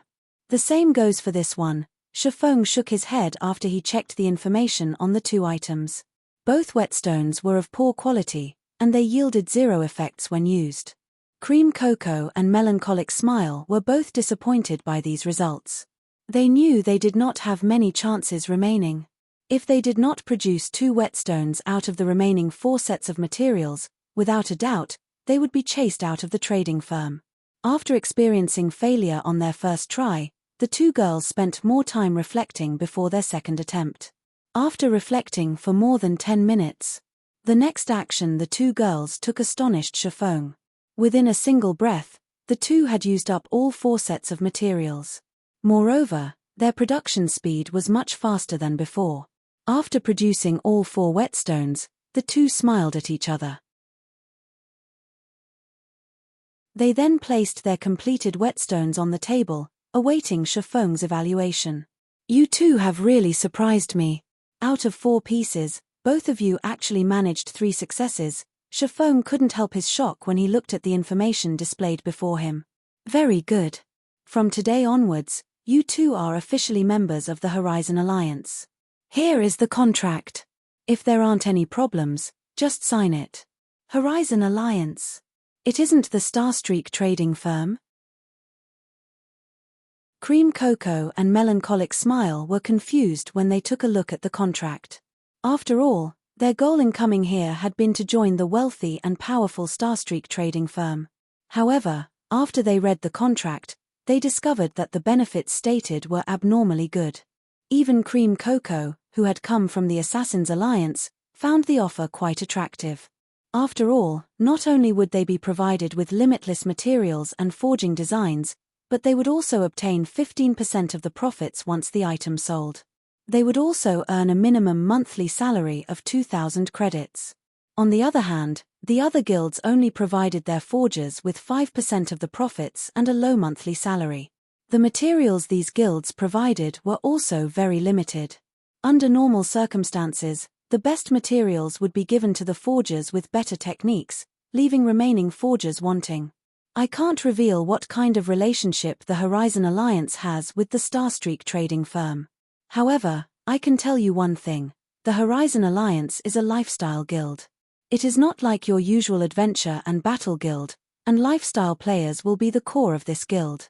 Moreover, in the future, the Horizon Alliance will expand its market much further than the Starstreak trading firm. We won't only sell our products in 8 cities, but in every city throughout the entire Starmoon Kingdom. Moreover, you guys will not have to worry about materials. As long as you can produce items of sufficient quality, you won't need to worry about failing to sell the item. Shifeng calmly smiled as he continued, of course, if you don't want to, you can choose to join the Starstreak trading firm instead. It all depends on you. Cream Cocoa and Melancholic Smile considered their options carefully. At present, the Starstreak trading firm was undeniably the better choice if they wished to develop themselves further. Moreover, they had never even heard of the Horizon Alliance, not to mention a guild run by lifestyle players. I am willing to join the Horizon Alliance. However, Cream Cocoa signed the contract without hesitation. Melancholic Smile simply shook her head at this sight, thinking that Cream Cocoa was simply too naive. However, although she thought in such a way, she had similarly signed her name on the contract she received from Shifeng. The reason she had chosen was the man currently before her. Not only was he the chief forger of Starmoon Kingdom, but he also had deep ties with the Starstreak trading firm. One could also say that, without the advanced whetstone, the Starstreak trading firm would not be enjoying its current popularity. Most importantly, it was the Horizon Alliance's future potential. Good. Since you two have signed the contract, you are now official members of the Horizon Alliance. From this moment onwards, you two can use the forging rooms in the Starstreak trading firm anytime you want. If you lack materials, just notify Anna, and she will provide them for you. You two only need to focus on advancing into a true forger, Shifeng said, smiling. With 2 potential master forgers joining, Shifeng felt much more optimistic about Horizon Alliance's future. Shifeng also made Melancholic Smile the Horizon Alliance's temporary manager. While she managed the Horizon Alliance, she was also tasked with poaching some of the forgers and potion makers with potential from the Starstreak trading firm. After all, Shifeng was only an acting president of the trading firm. Starstreak trading firm's forgers and potion makers belonged to Starstreak only, not the Horizon Alliance. When Shifeng completed the second phase of the epic quest, he would no longer have any relation to the Starstreak trading firm. He would not be able to sell items through the Starstreak trading firm any longer. In other words, he and the Starstreak trading firm would draw a line between each other. So, he naturally had to recruit players with potential to his side. Soon after, Shifeng placed the basic mana armor kit for sale on the second floor of the Starstreak trading firm. He priced each basic mana armor kit at 20 silver coins. Although this price could rival that of a piece of level 10 bronze equipment, Shifeng did not mind. After all, he had no fear that this item would not sell. He only feared that it would sell too quickly, thus, he had set such a high price. Shifeng then returned to his forging room and resumed forging basic mana armor kits. The 600 basic mana armor kits were just a drop in the bucket. He still needed to produce a lot more to meet demand. Not to mention, Shifeng still had a mountain in the form of 30,000 gold coins weighing down on him. Moreover, plenty of guilds had started growing greedy after seeing Shifeng make so much money from selling the advanced whetstones. They all started thinking up of plans to obtain the recipe for themselves. Hence, during the past few days, many guilds had started investigating the origins of the advanced whetstone. Shifeng couldn't help but admit that a guild was indeed far more powerful than an individual. Within a short amount of time, these guilds had discovered the origins of the advanced whetstone. They had even managed to obtain its recipe. The Moonlight Forest. Treasures filled this place.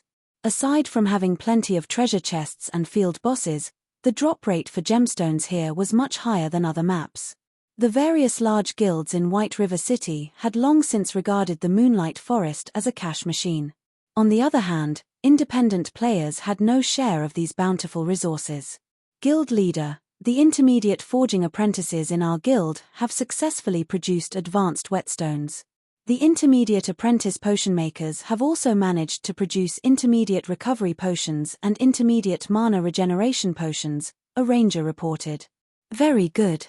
It just so happens that White River City's bazaar will be held tonight. We can use this chance to show off Darkstar's strength. Lone Tyrant smiled satisfactorily. He had long since grown impatient after witnessing the Starstreak trading firm rake in an ocean of wealth. Now that their guild could similarly produce and sell advanced whetstones and intermediate potions, he was one step closer to becoming the true tyrant of White River City. You're tuning in to the Celestial War YouTube channel. Don't forget to subscribe and join us on this journey to catch the most captivating stories.